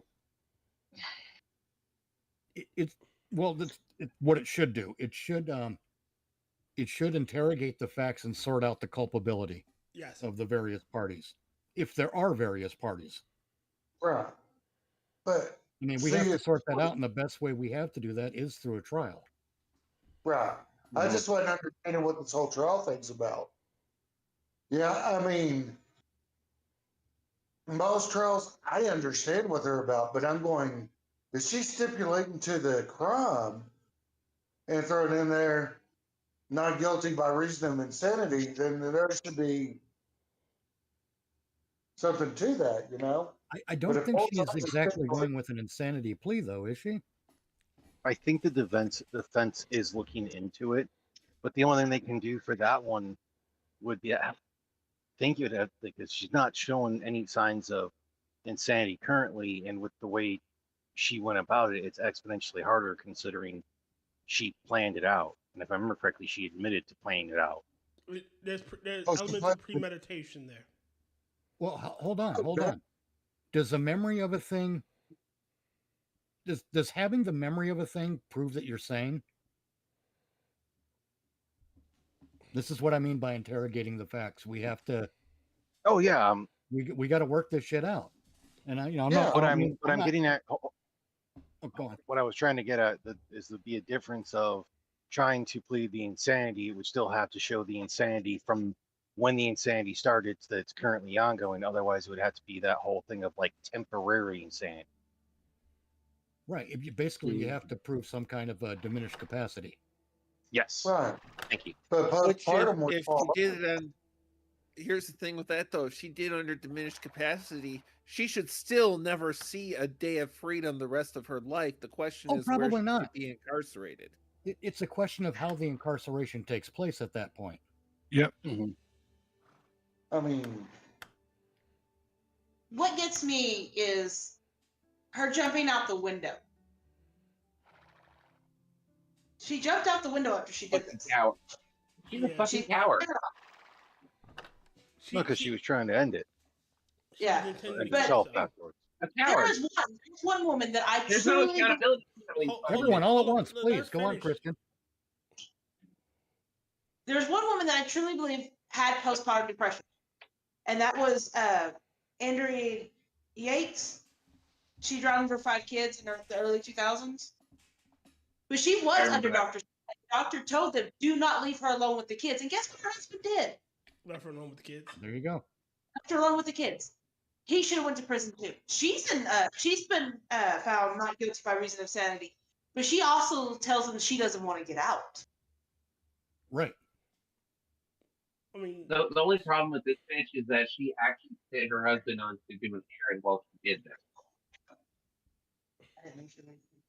again, there's I didn't elements hear- of premeditation there, and that's some of the stuff that they're arguing against. Because do you think insane people don't premeditate things? That's the part I'm stuck on. Because insane people do things that sane people do. Yep. I'm not saying. Well, I'm going to put it to you like this. I was having a not a midlife crisis. My whole world collapsed around me when I was 35 years old. Okay. You know, I was teetering on insanity. Doctor gave me 24 hours to commit myself, or he was going to commit me. Okay? All right. And during that time period, the reason that he told me I needed to go to the hospital is because I was going to do something that was going to hurt more than 25 people. Okay. Okay? You're going to vote Democrat? That's where I'm going to leave that. James, I told you not to use your doomsday device. I didn't give it to you to use it.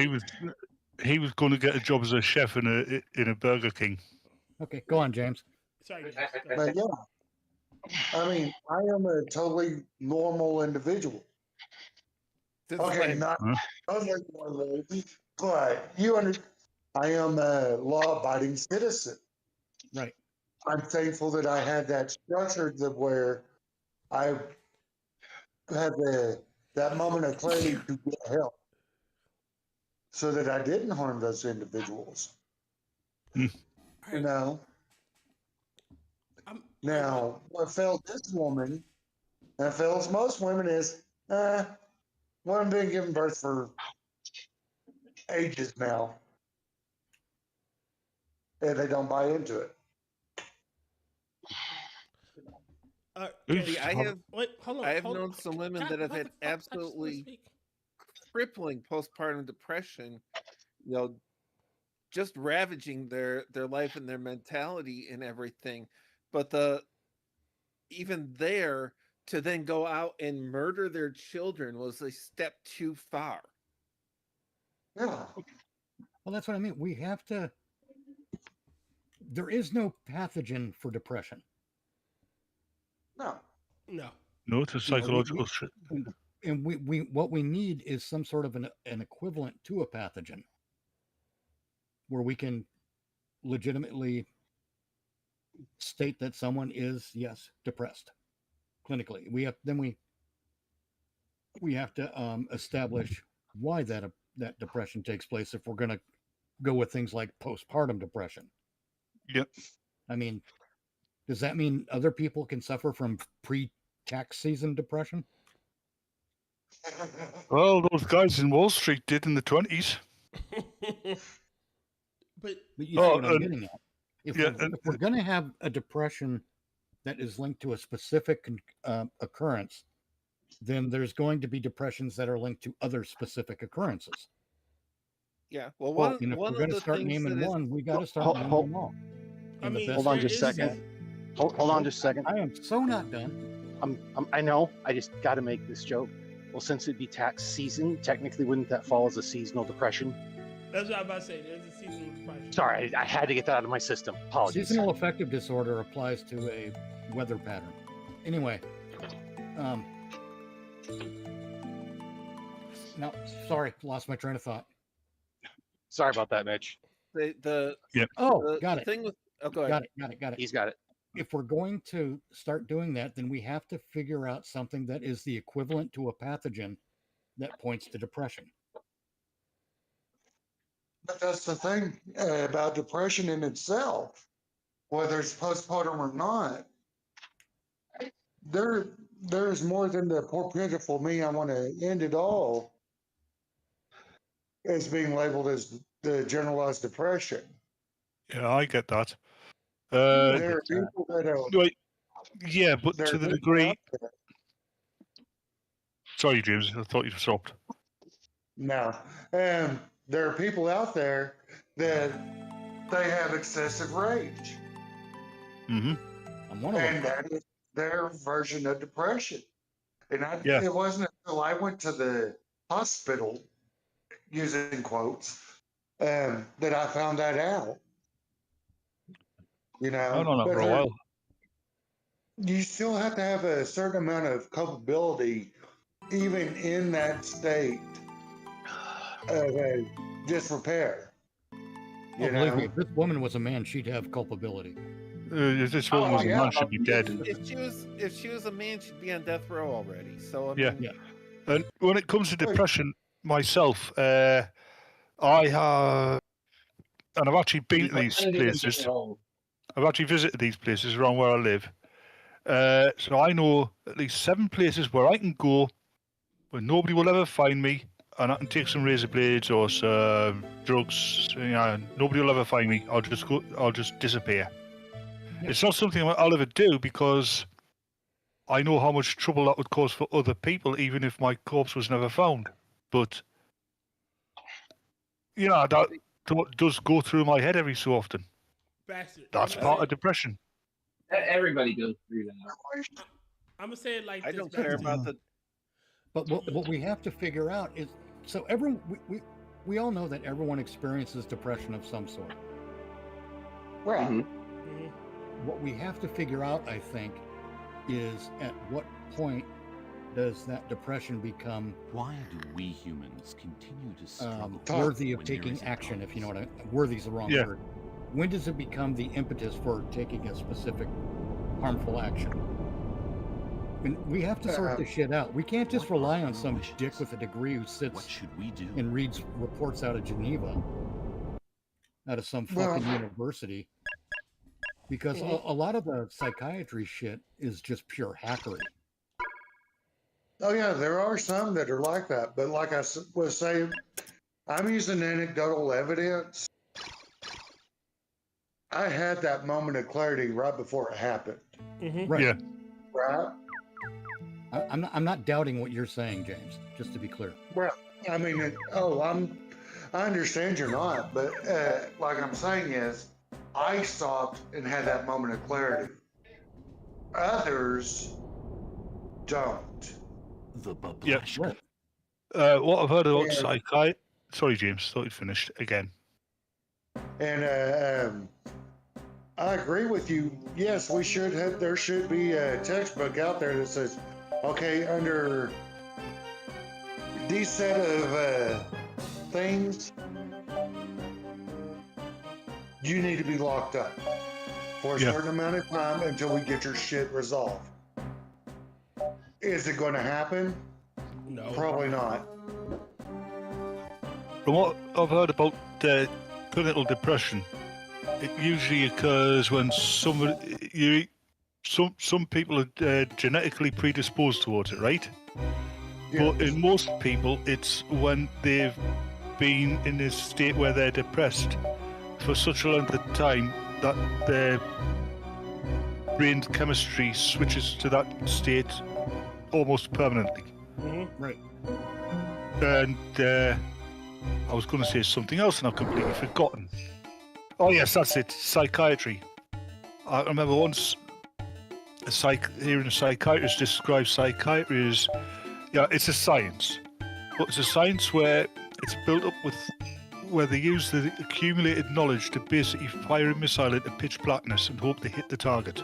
Yes, that's what I mean. It's not a reliable science. No, there isn't such a thing as a really reliable science, but yes, I know what you mean. I mean, you drop a hammer in a positive gravity, you know it's going to fall. Yeah, unless John Delancey's standing behind you. I mean, you can't do that with psychiatry.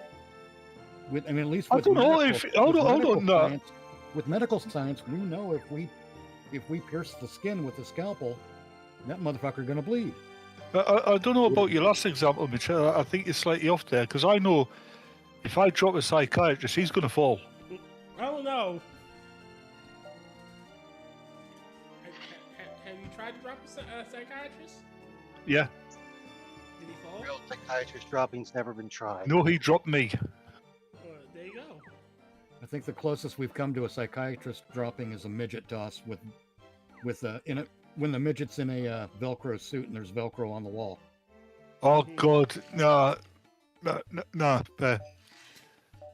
Instead of what was it, celebrity deathmatch, we'll have sitcom beatdown where wrestling matches between characters from sitcoms, and then you get some psychiatrist drop because you'd have the Crane brothers fighting somebody else. We have the Crane brothers fighting the Wayne's brothers. The point I'm making is that a lot of, never mind psychopharmacology.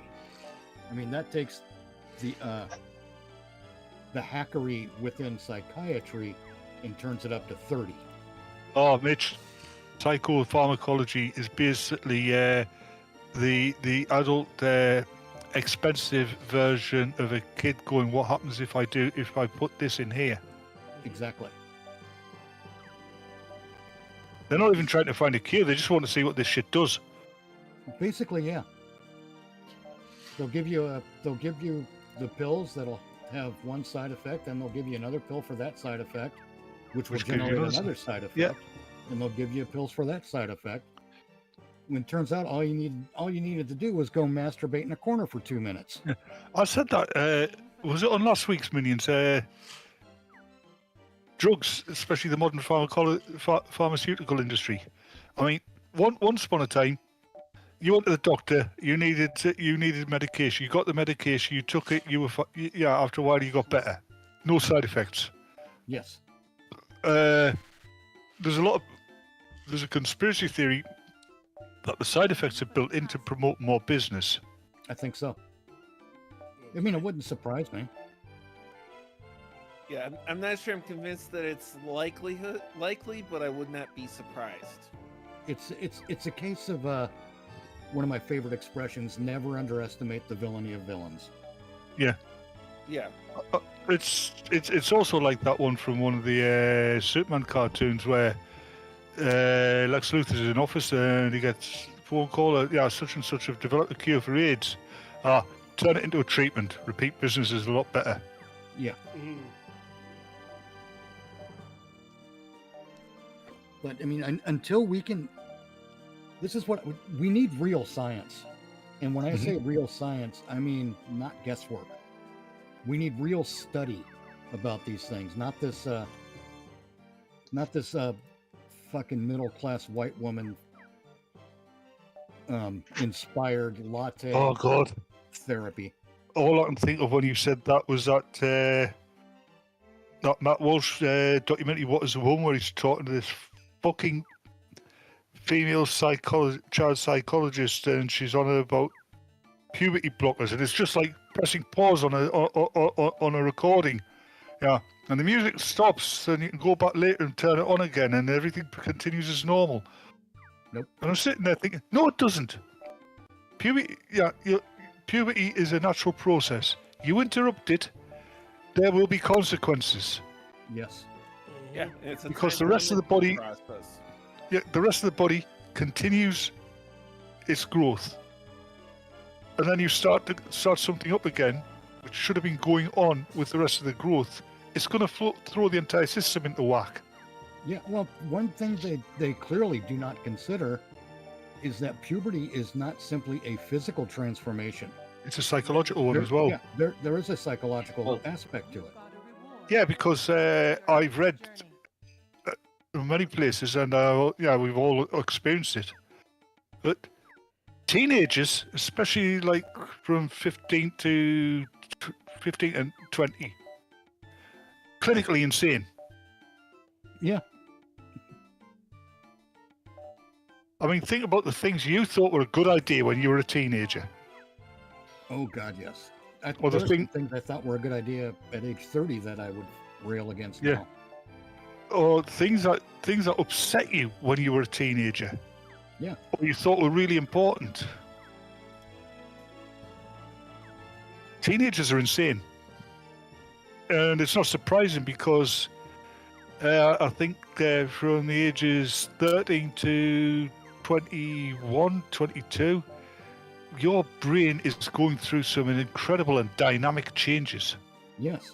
And if you're not allowed to experience that, then in your 20s, you're a fucking disaster. Because you don't have the coping mechanisms. It's one of the reasons I don't like the way schools and parents in entertainment infantilize children. Yeah. It's children, but they infantilize adults as well. Yeah, they cotton wool everything. And I mean, you're not going to grow in any way if you're not allowed to be hurt. Right. But I'll give you another example of what I'm talking about. Once I went to a dentist and, get in the chair and you got the fucking little paper bib and shit on you. And the doctor puts his hands together in front of him and sort of hunches his shoulders and says, "Okay, we're going to look into your mouth now, okay?" And I'm like, don't talk to me like a child. I don't need to be coddled. I think my comment that would be, do I get a lollipop afterwards? Yeah, I mean, they do that. They do that. They assume that their clients are fucking imbeciles. I've never actually experienced that. Maybe he's dead. Medical professionals over here have different bedside manner. Well, maybe. But it's just one of the many examples of the infantilization. That's what I said. Oh, just you went infantil and then clicked your fingers. Huh, that's weird. But it's a problem. They do it in schools. They do it in entertainment. It's when we've talked about entertainments. And Power Rangers is a great example. It's why the Power Rangers aren't all 8, is because your audience is 8-year-olds. Yeah. And because your audience is 8-year-olds, you want your characters to be 15, 16, 18 years old because that's who 8-year-olds look up to. Yeah. Hello, Jennifer. Hey, Jennifer. Yeah, and there's something I was going to bring up earlier, and you brought me back to it. I watched a TV show that I used to watch when I was a kid, right? Yeah. About as many female characters in it as male characters. And you know one thing that I noticed was missing from it entirely? What? Vocal fucking fry. Nobody was talking like this. Okay. That's a shock to the system by itself. Yeah, I mean, the first time I heard a woman talking like that, why is she trying to impersonate Danny Torrance? That might be too deep a dive for most people. Stop talking like that. You sound like an idiot. It's too deep a dive for most people. Well, you know what's funny about that, though, Bats? What? I think you're very much onto a track that you don't entirely recognize the Danny Torrance reference. Mm-hmm. Because how many of women who use vocal fry do you think are very close to just randomly start shouting "Red Rum, Red Rum"? I think I can count on the fingers of everybody's hand. Yeah. Because there are lunatics, man. Yeah, mind that's something when you're on about the infantilization of society. It's women who have been infantilized more than the rest of us. Yes, but it's also, I think, women who perpetuate the infantilization too. Yeah. Yes. Especially when it comes to teachers. I think it's part of female psychology. I think it's part of female psychology because when you think about it, biologically, a woman's job is to get pregnant, gestate children, and rear the children. So, yeah, they tend to think of everybody around them as a child. Kind of, I think. I think there's something to that. That's how they equate men when they, when they expose their true feelings, when they're angry. Oh, men are just children. Yeah. Says the creature that complains that the men don't emote enough. Yeah, and women. I mean, well, it's for parts of that as well as hold on, for parts of that as well. Some of them also, not all, but like obviously, some of them think men are just broken women. Yes. Yeah. Hey, Jen. I figured I was the one female audience that could respond to some of this. No, but you're the random person. Yeah. Yep. I mean, you're not talking. Give me a second. Don't go changing the subject. Go on, Jen. But, hold on, I haven't finished. Oh, all right. No, women. Evolution made women physically and emotionally neotenous. The childlike traits. Because that brings out childlike traits bring out the protective instincts in adults. Evolution made women childlike to bring out the protection instincts in men. It didn't do the same. It didn't give men the same fucking advantage. No. But to be perfectly fair, that's a lot of theorizing because it's not like evolution issued a manifesto. No, but evolution just basically goes with what works. Yeah. But I had more to say, but I can't remember it. Pray continue, Jen. The thing with women is we're not nearly as brave as the loudmouths want to claim that the total. They want to speak for everyone, but the truth is like growing up as a woman, like you deal with women bullies so much in a certain way that you kind of get used to their form of force, which is through like. So the new generation is using fists more often than women necessarily do, but the way that women go about it is exactly the stuff that you guys deal with.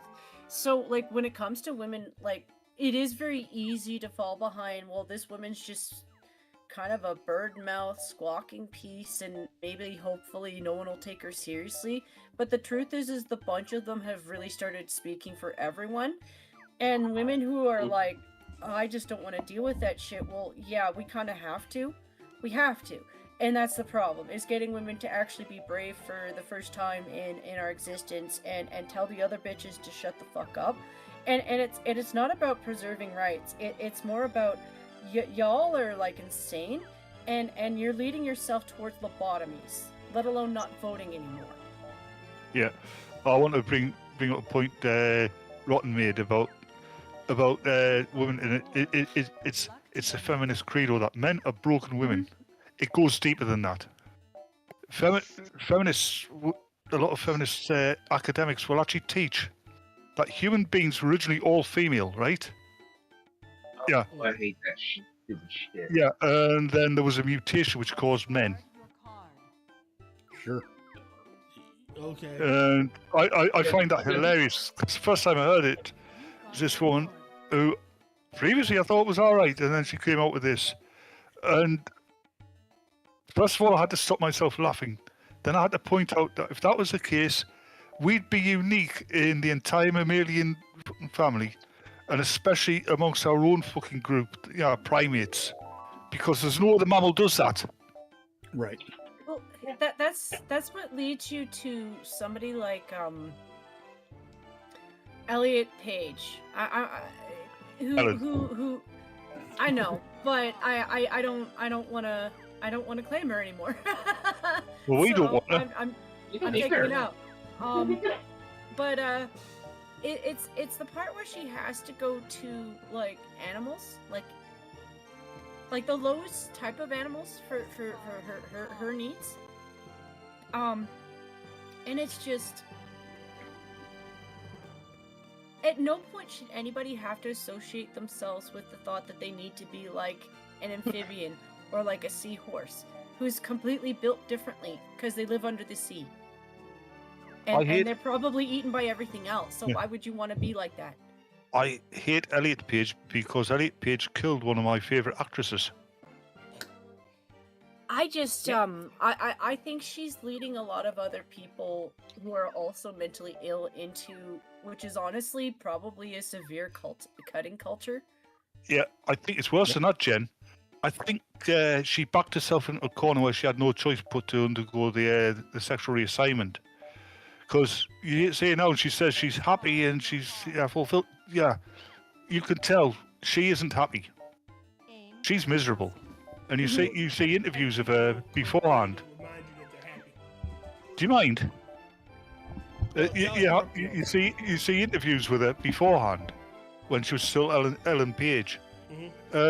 She's witty, she's bright, yeah, she's charismatic, she's funny, and she's happy. I mean, honestly, I don't even believe her that she was a lesbian beforehand, because she only claimed that after she transitioned. To my knowledge, anyway. That's my understanding as well. Yeah, it's a lot of this stuff. Like, women really do have to speak up for themselves a little bit more often. It's just we're in a similar boat to you guys, and I do think it's just like, if I speak my mind, I don't doubt I'm making things harder for myself. You know, the same way that you are. You are and you're not.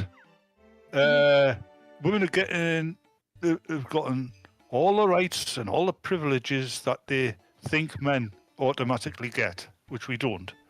But the accountability. Yeah, I was going to say responsibility, but yeah, thanks for jumping in. That's not really what I'm meaning, and I'm not taking this as like I'm a victim thing. It's more of just because I speak what is considered to be right-wing talking points, because I'm probably a little bit more MRA than the odd woman, because I think men should have more rights to their kids, and I think some women are abusive bitches. Or things like you know, I don't agree with a lot of women on their position with abortion. Like, I think they've taken it so far that they're psychotic. You know, Oh yeah, because taking a normal basic position has put me in a. I think it is doing things like making it harder for me to get a job. Yeah, because they're still advocating for postnatal abortions, I believe. Yep.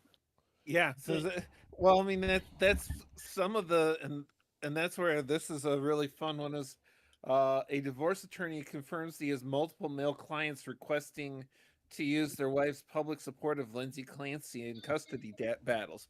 You're defending a woman murdering her kids. Yeah, maybe you shouldn't have yours.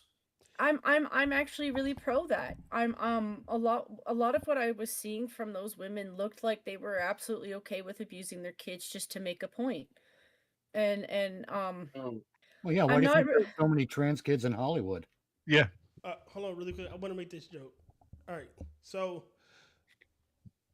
the Aztecs would be so fucking proud of us. Like they would be. Like I'm pretty sure we've eclipsed them in just general sacrifices a day. Like in the number of abortions in general, we've eclipsed them. Well, We're not even trying it for a better harvest. Well, that's yeah, true. apparently that harvest is coming from Argentina, but never mind that. Wonder why my Oh, corn. I was really wondering I was wondering why the corned beef tasted different. And the thing, well, the thing is like I know I'm speaking from anecdotal, but and I am fucking slut shaming. At no point did these feminists ever think that embodiment or human embodiment was just not getting pregnant in the first place, which means being honest, like being like, buddy, I don't think I want to have your kids, right? And then take. Well, no, but taking the steps to not have them in the first place, like. I get that not every okay, I do believe that there is a small margin of weirdos who could use all of the things that you could use to protect you from getting pregnant and stuff. The thing that works the best, abstinence. If you don't want to have a kid with a dude, don't fuck him. Or anal. You know, no, don't fuck him at all. Like just being like, hey, I don't want to have your kids, lets them know that you're the type of person to go to abortion. So at least they can choose for themselves. Like some men might take a chance. You know, there's some weirdos out there who are like, well, you know, I could fix crazy. But at least it gives everybody else an out. It gives everybody else an out. You know, it gives other people an out. Yeah, you can't fix crazy. You know, but I've been anti their side because when you break down what it is that they're saying and you rationalize it, it's just like, so you don't want to take any personal accountability for yourself and you just want to blame everybody else, and you wonder why we're in the boat that we're in. And I'm sorry, ladies, it takes two to tango. Like the men can't be accountable for everything, and we're not accountable for anything. And you can't claim to be like, you know. Well, they want to claim that we're all supermen. Like, oh, we're superwomen, you know, we can do everything. Yeah, there's one thing I absolutely hate. There's one thing I absolutely hate with the feminist way of looking at the world is women produce baby. No, you don't. You gestate them. You don't produce them. You gestate them. Oh, you need it. Yeah, women do not create. Women's ovaries do not create life by yourself. Women do not create life at all. Their ovaries come pre-packed with ova, right? The egg cells. Men, male testicles are producing sperm thousands of sperm every minute. They don't have a very long lifespan. They die quickly. But yeah, if any of us actually create life, it's men. But it's not a deliberate act. It's just a biological function. It's nothing to be proud of or nothing to brag about. Right. But women do not. My end thing is women do not create life. They don't have the equipment. Yeah, men and women create life. It's a group effort, for fuck's sake. Yes, it is a team. It's a team effort that life is created. Yeah. It starts off with a group effort, though. That's beneath you. It is. Well, that's like I've had the arguments with people on Twitter to when I brought up that like both men and women should be like, if they're not going to use protection and they're not wanting to have a child, then like Jen said, don't have sex. And people just, for some odd reason, don't understand that. Yeah, they understand it.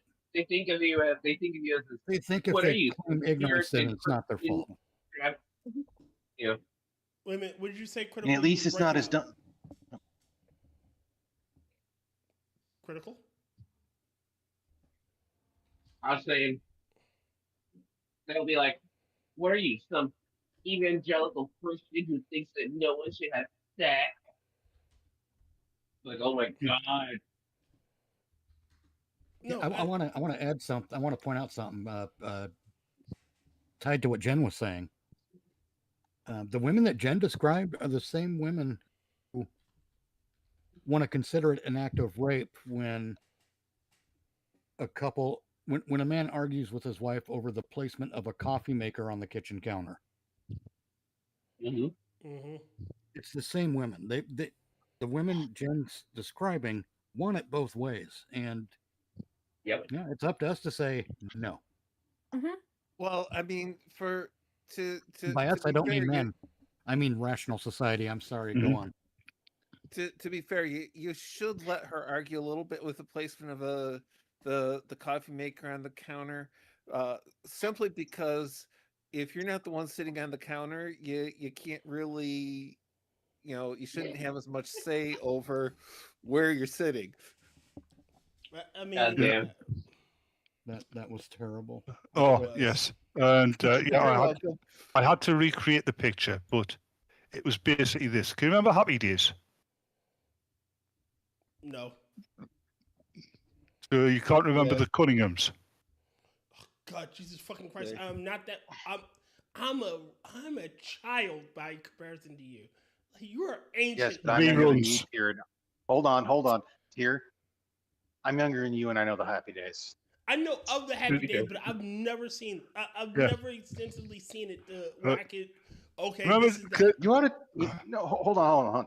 You actually ought to check it out. I think you'd have an appreciation for what it is for some of the stuff you like. Yeah. But can you shut up, Tyr? Can you remember Joni? I always thought she looked like a chimpanzee. So I don't remember all the characters as well. There you go. In the sidebar. Well, it's actually advice that I heard like ages ago from Thomas Sowell. Little to no expectations. I don't think that's limited to people who are racist. I actually think it's actually good advice for yourself. Actually, I would say this to the feminists too. You have no expectations for yourself. And you get offended when people have expectations for you, or you claim, well, as a woman it's harder because women have all these expectations. Everybody has expectations. Men have expectations. If they fail at those expectations, everybody calls them We're out for that. ostracized. Yeah. Say, hate to break it to you, dearie, but if you're a woman and it's harder, you're a man. There's one thing my mother used to tell me when I was a kid, and when I started working, I found out in the pool. Sorry. No, I found out she was lying basically. Yeah, a woman's got to work twice as much work as a man to get half the appreciation of a man. That's bollocks. It's the other way around. Yeah. But that's the kind of thing that victims say, isn't it? Yep. But it's I think Thomas Sowell said it. What you call that? But Karen Strawn also said it. The difference in society, there's every society, there is one difference between man and woman. A man's worth is what he does. A woman's worth is what she is. She's a woman, therefore she's worth more than a man. And that's tied entirely to biology. Because if you get a village, right, say 80% of the men are killed, right? Because of being fighting with another village. That village will survive, right? Yes. They'll have fewer fathers, but they'll still have a shit ton of children. But if in the same war, different outcome, 80% of the women died, that village is dead. Well, a lot of what actually happened with the feminists is a lot of them are raging narcissists. Let's just flat out call it what it is. They will take cases that are rare or extreme, and they will conflate them And use it as the norm. Yeah. Yes. And they'll go and they'll convince women in relationships where, okay, well maybe they do have a couple of issues with each other, but it's stuff that they could work out. In all honesty, they could probably work it out with like just a middle ground person and let them talk it out. But what a feminist will do is they'll conflate their issues with something that's actually really vile. My brother's going Yeah. Another thing is, oh, sorry. Have you finished? I am now. Just if you haven't finished, I'll shut up. No, you're good. My brother interrupted me. He was like, "I gotta take a big shit." I'm like, that'll interrupt your train of thought every time. Yeah. Like, Another thing, feminists, right? Every woman who is not an upper class woman is a useful idiot for the feminists, because feminism has never been about equality for women. It's been about entitlement of rich women. Mm-hmm. I mean, the suffragettes at least in the UK, they wanted to vote for women at a time when the working man did not have the vote, right? But they wanted a £10 levy on the vote.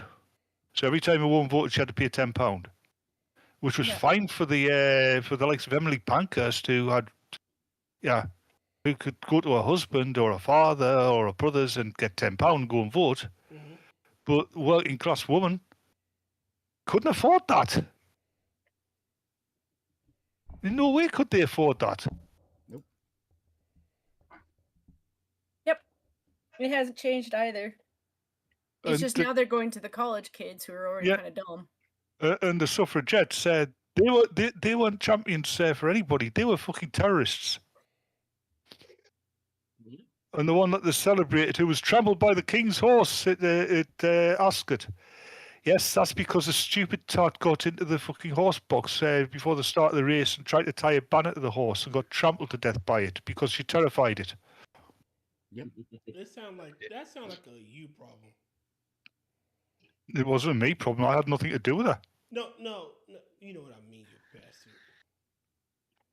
We'd broken up when I found out she was a suffragette.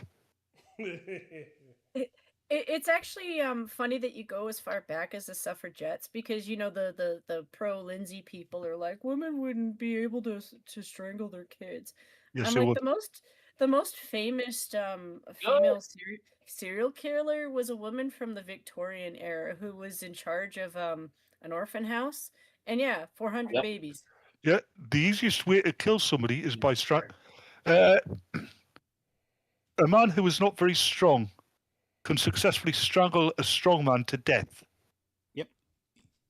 It doesn't take much to hurt a baby. It takes barely anything to hurt a baby. Well, and with the whole... Okay, go ahead. Sorry.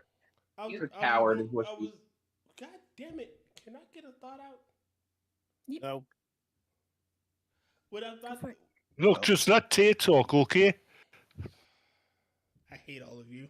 What I was going to say was, even then you can strangle somebody. Like you say, you don't need a lot of strength to strangle somebody. You also don't need a lot of strength to smother or hurt or fucking use an object to strangle somebody, which she did. She used exercise bands. She didn't need. She could have been an old lady and killed those kids. She could have been a frail fucking grandma and strangled those kids. She could have been She could have been Ricky Berwick and strangled those kids. Back in the 70s, she could have used a Stretch Armstrong to do it. Yeah, she could have used the fucking pill. Like the point. Yeah. The concept I have one question. Can I finish? I thought we answered that already. The concept is restricting the airways. A pillow can do it. Shit, she could have put her hand over their mouth and held it there. She could have put her hand in their mouth. Yeah. Yeah. There's like 1,000 ways you could do that. Yes. So put a plastic bag over their head. Keep going, Tyr. Again, the point. My point is, like, people are saying, "Oh well, they aren't strong enough to do shit like that." Fuck you. You don't need much to kill somebody by restricting the airways. And that brings up another one to you. Yes. Women saying, "Oh, she's a woman. She's not strong enough to do that." The same people say, "A woman's just as strong as a man." Yeah. Well, that's the other thing. Yeah, then why do they kill kids? With this particular type of woman we're talking about, they changed the narrative to fit whatever their current position is. Yes. They're willing to represent the facts as long as it fits the position they're trying to sell. Yeah, I'm not saying they changed the goalposts, but they've got them on wheels. Right. I've got one question. I got one question for this whole. This isn't the only one that's happened this past year. What? There's been at least 4 so far before her. My only question is, why is this one getting the most fucking news? Do you know what the horrible thing is? It is far more likely for. Out a window. Do you know what the most horrible thing is? Yeah. It is far more likely for a child to be killed by its mother than by its father. Yep. Like when a mother when a father commits suicide, he'll go like into the woods or somewhere and blow his head off. When a woman commits suicide, she'll generally get in the car with her kids and drive off a cliff. It also depends on if it's a murder suicide one, because like obviously, obviously, I was just on about. That's why I said suicide and not murder suicide. I mean, Chris Benoit, the wrestler, was Murder he killed his suicide. family and then himself. Yeah. And that sorry. Well, we don't hear a lot about postpartum depression in that case, do we? Nope. No, but like if the feminists are going to go that route, then they really do have to explore those cases, because that is what they're saying. And I'm sorry, insanity isn't an excuse to murder. Don't get me wrong, I do think other people are accountable too, but she's also accountable because she murdered somebody. Oh, absolutely. Yes. Like, it's one thing to be like, well, there's multiple people. Okay, I would agree with that, because there does have to come a point where if the person is in such a deep psychosis that they're a danger or hazard, because people are bipolar. Some of them can be, a little bit off their rocker too. There has to be a point where somebody can act as a legal guardian and say, no, they're not allowed to be released until they're actually safe and sound of mind. And I don't know what that takes in testing, but it needs to actually apply to something. Well, if they're going to advocate that. I've said earlier, Jen, we have to figure out what the measurable thing is. Yeah.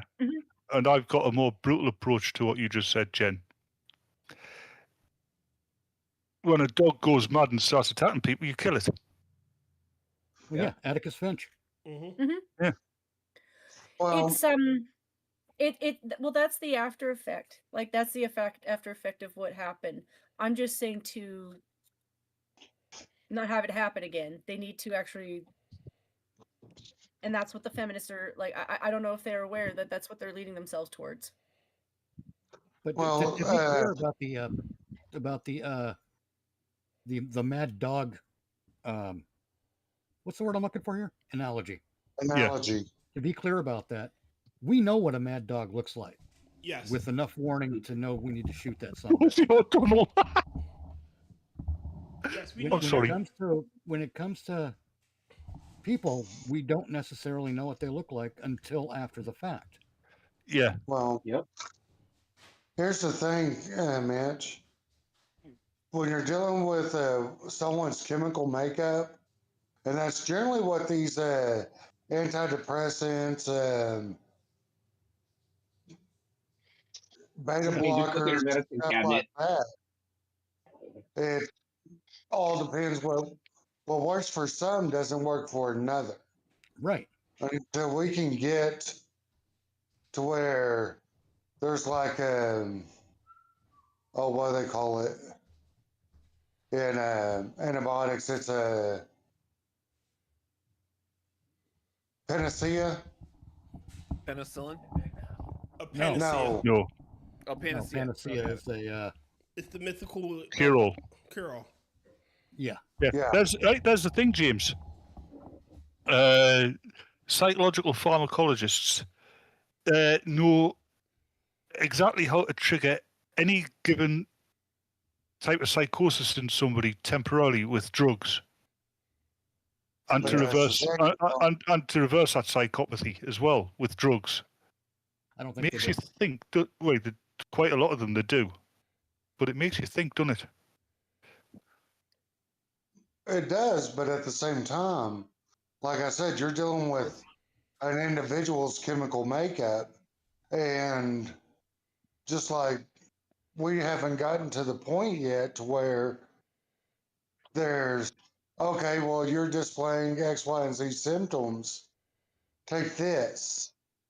Yeah. And it helps everyone across that spectrum for those symptoms. Yeah, I mean, we are still basically learning how different genes and genes and DNA strands in our bodies work. You got to remember, homosexuality was listed as a mental health issue until what, the 80s, 90s? I'm sorry, I didn't catch that. What was listed as a mental health issue? Homosexuality. Yeah. It could, in some people, yeah, and this, from what I hear, the prevailing wisdom is in some people it actually is because it's brought on through abuse. Yes. Most of the time, yeah. However, say most it's brought on through abuse or social conditioning. Some of it now, is. hang on. This is very important. We just touched on something that's extremely important in addition to what James is talking about. What does this all tell us, though? It tells us that it's not just a question of chemistry or genetics. Those are parts of the puzzle, yes. Those are parts of the equation. Yeah, they're the mechanics. When you come up against questions of how people are raised or what they've had to suffer or not suffer growing up. Yeah. Those we're now venturing. Hold on, Bets. We're now venturing into the realm of nurture, but also we're going beyond that realm because regardless of the chemistry, regardless of the genetics, regardless of how we're brought up, there are also different tolerances that we are capable of, both physically and mentally, and intellectually and psychologically. Yeah, we have to figure out how all of those pieces fit together. We can't just say, "Oh, it's a chemical problem. Let's fix it." It doesn't work that way. And you can't. That's also why there's no one cure fix. Fire and a just attitude, because it's getting people killed. Mm-hmm. Yeah, that's what I was trying. Otherwise, that's what I was trying to get across is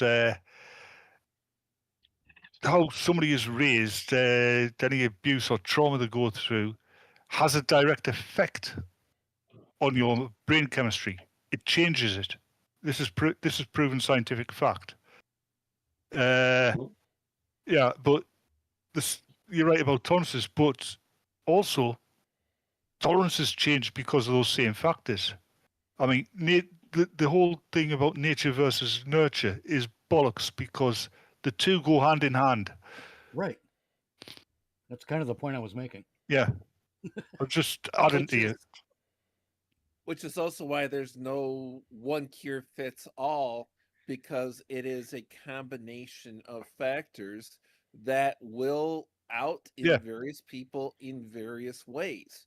So a single symptom is not automatically indicative of the same condition.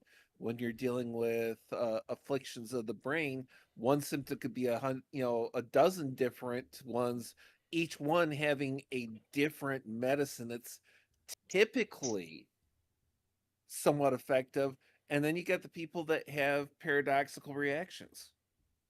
Well, let's get away from the notion of medicine and start looking at the notion of treatment, because medicine, I think, is too specific. We're relying too much on medicine treats the mechanics. Yeah, and that's why they go into the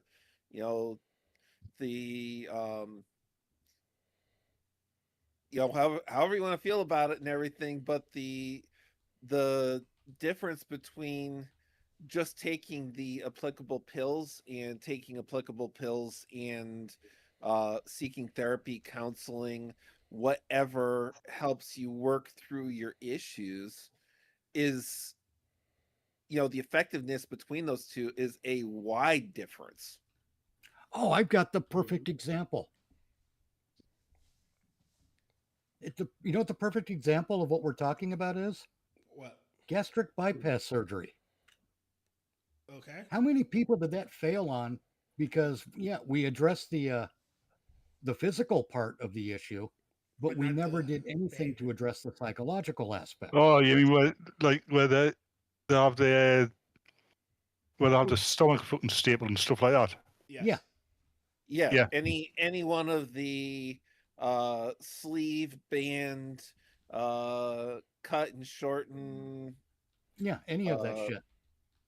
You know, any of those, if you don't address why you're overeating or the things that you are eating that you shouldn't be eating at that level, you're just going to go back to, hey, I've you're got stretching what's left out again.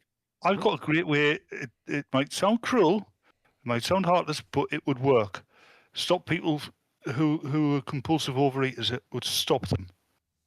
Yeah, you have them say 6 months in a re-education centre, let's call it, or a clinic. No, we'll call it a clinic, right? And fit them all with shock collars, right? And every time they eat more than what they should, the shock collar goes off. Well, negative reinforcement. I had just a better way on the negative reinforcement that is a very much a self-correcting, but we would have to reverse some of our food processing thing. Back in the day is like, don't eat too many sweets, you'll make yourself sick.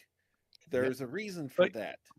Those natural sugars had component ingredients that, if overdone, would literally make you sick.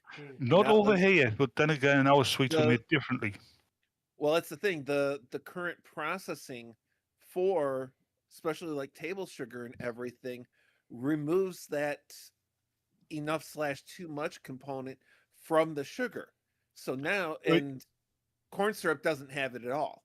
So now you go from the, it's going to have a natural impediment because you don't have to get too many gut aches from overdoing it before you say, hey, I need to moderate that, to, well, it tastes good, and you know, however much I eat, I don't feel bad, so just keep stuffing it down. If we just went back to, you know, 1 cookie, 2 cookies is fine, but if you eat 5 or 10, the sugars alone in it will just make you sick as hell.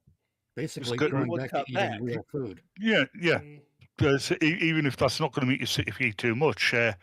What I was going to bring up was something which was pointed out in a video I watched. I can't remember the gist of the video. I can't remember the video, but the gist is, anybody here raised in the 70s? No. You already know the answer to that question on my part. Yeah. But back then, fat people were rare. Were what? Oh, rare. Rare. And they were rare because most people couldn't afford to eat so much as to get fat. Nowadays, you're almost literally tripping over fat people. And a lot of it's to do with how food is processed before it hits the supermarkets. Yes. And in the US, even our poor are obese. Yeah. Yeah. And it's not because they're eating well. And it's not because they're eating well, and sometimes it's not because they're eating at all. And it's funny too, because they'll fucking flip their goddamn lids over the addictive nature of video games, but not of our food supply. Yeah, and because that's really, I guarantee you that there is that same kind of manipulation at play with our food supply. Yeah. I have that any size bullshit. Well, but they'll let's give the theoretical addictive component a name. Chow-it-all. We'll call it chow-it-all. Hold on, before you go on, Mitch. Pringles. Over here, they had to alter their recipe because there was an ingredient put into it, which was solely put in to make it mildly addictive. So you got the once you pop, you can't stop phenomena. Right. Oh, they really were putting crack in those. Got it. Finally. No, it was chow-it-all. We're giving it a name for the purposes of this discussion. We're calling it chow-it-all. Okay. Yeah. So they put the chow-it-all. Let's use the Pringles as an example. In America, there's hardly any potato, if any at all, in Pringles. I don't think there's much in the UK now either. Okay. Probably not. But it's building. It's building that repeat business model that just like the drug dealers do. Well, they give you that. No, go on. I'm gonna drop real quick. Yeah, after some Pringles. Don't forget to make the duck lips. Y'all have a good night. You have a good one. You have a good one, James. Have a good night. I was thinking of the commercial. In ingredients in Pringles: dried potatoes, vegetable oil, degerminated yellow corn flour, cornstarch, rice flour, maltodextrin, mono and diglycerides, salt, wheat starch. That's it. Now it does have dried potatoes as the first, which means that by volume it has to have more dried potatoes than any one other ingredient. Yeah, but what are the dried potatoes made of? Actual potato. That's. But I said any one. Now, in addition to the dried potatoes, right after the vegetable oil, they've got degerminated yellow corn flour, cornstarch, rice flour, and maltodextrin. And then the very last one, wheat starch. So that's 5 ingredients that any two of them combined can add up to more than the potato. Yeah. It's like crisps or potato chips to use a lot. When I was a kid, you got a bag of crisps, right? And the first thing you'd notice if you went back to the 70s is the bags are transparent. You could see you could see the crisps inside, and it was a bag full of crisps, not like 5 or 6 in a bag full of air. Right. Right? And you put one in your mouth, you either chew it or you suck it, whatever, however you prefer to eat it. Your first flavor hit is the saltiness, then the flavoring, then the lard, which it was probably fried in, and then potato. You don't get the taste of potato now. Not so much. In fact, I've taken up a practice when it comes to chips.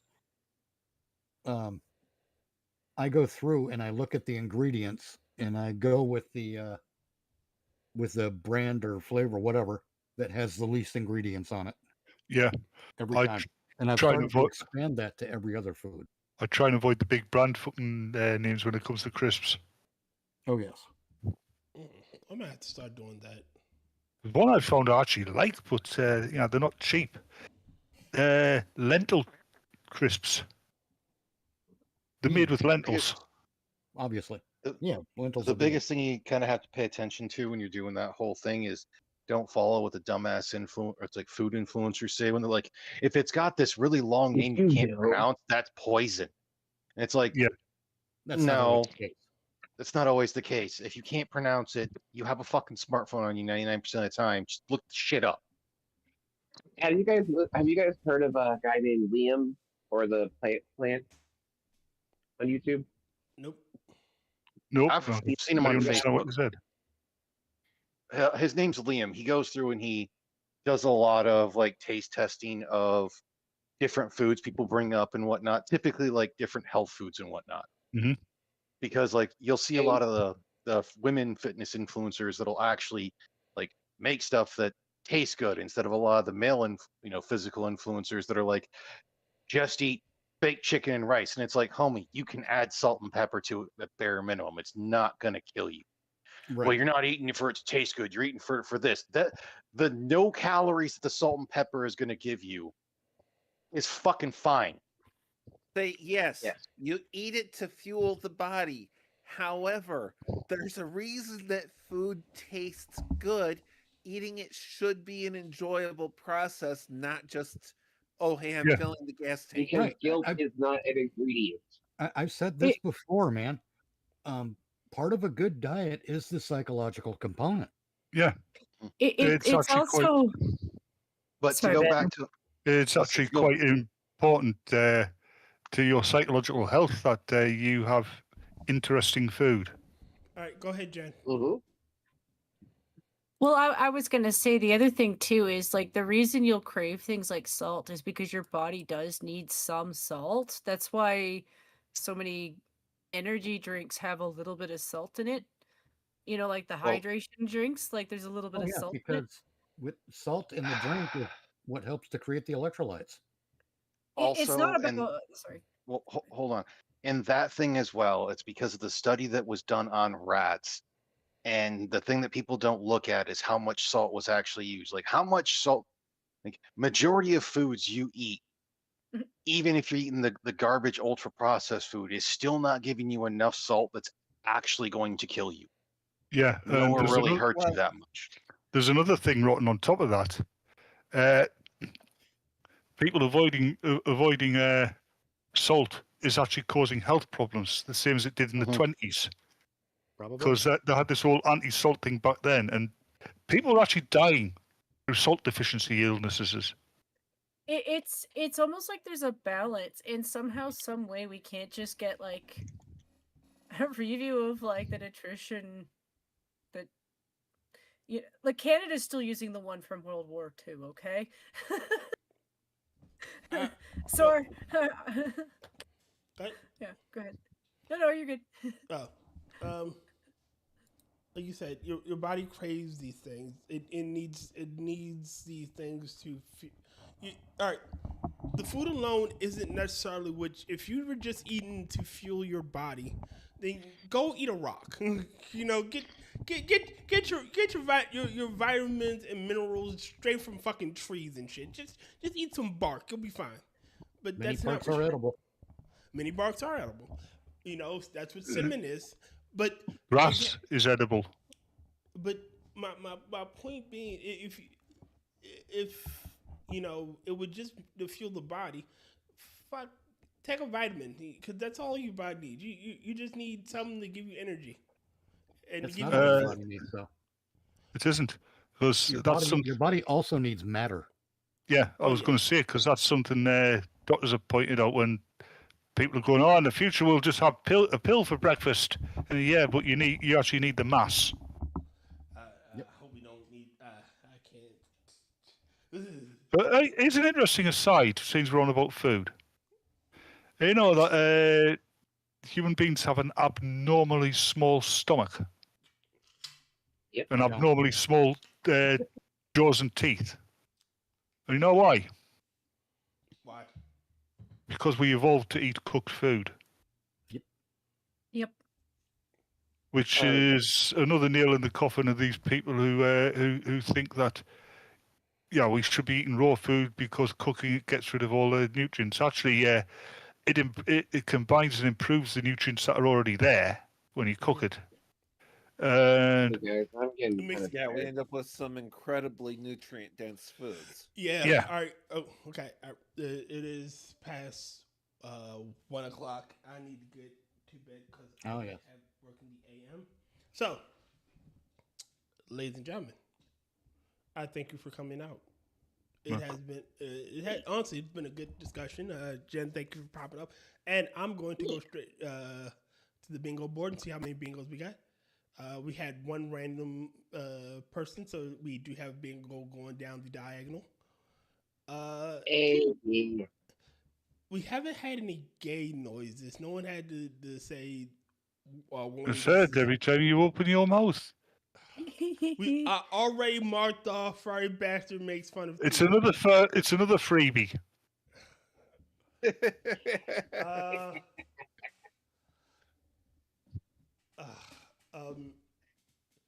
I'm surprised no one repeated what was said. Does James leaving earlier count as an abrupt exit? Yes. I'm not sure I'd count that as abrupt, but I mean, he had to go. I don't think it was. It's not like he had to go in like the middle of a sentence. I mean, yeah, like abrupt at the to end me of the- seems. Yeah, abrupt to me seems more along the lines of either no time to announce or something unexpected came up. I gotta go right now. Bye. Oh shit, the kid's on fire. I'll be back. Yeah. Pet needs is what it says. Like your pet, for those that does have pets, and your pets need like food or your attention. So pet needs. Yeah, I think the phrase "pet needs" covers that. Speaks for itself. Yeah. Angry fart noises. I can't wait for that one. Kefki does make funny noises when she's angry. I might change that when she just fart noises. Tyr picks a new game or mission. You change games what 3 times? Yeah. Okay. Well, that's one. So we were close Oh, to 2 being yeah. close. What? Did you watch Mitch playing Marvel Heroes? Yes. Did you like it? It looked fun. Set the fucking game up. I just gotta stop being a lazy bastard. All right, fine. Jesus fucking Christ. That's 2 things you've got to stop being. What? What's the second one? Well, you've got to stop being lazy. You've got to stop being a bastard. I can't stop being a bastard. Can I go eat now? All right. Yes. All right. Again, All this talk of food got me hungry. God damn it! All right, we'll be back next week and say goodbye to the nice people. Goodbye, Keishal. Bye, Jen. Bye, Keishal. Goodbye, nice people. Goodbye, Jen. I'm not fat. I'm poison resistant. You're fat. All right. Goodbye. Love y'all. I'm poison resistant. Closing time. Time for you to go out to the places you will be from. I know who I wanna take me home. I know who I wanna take me home. I know who I wanna take me home. Take me home. Closing time. You don't have to go home, but you can't stay here.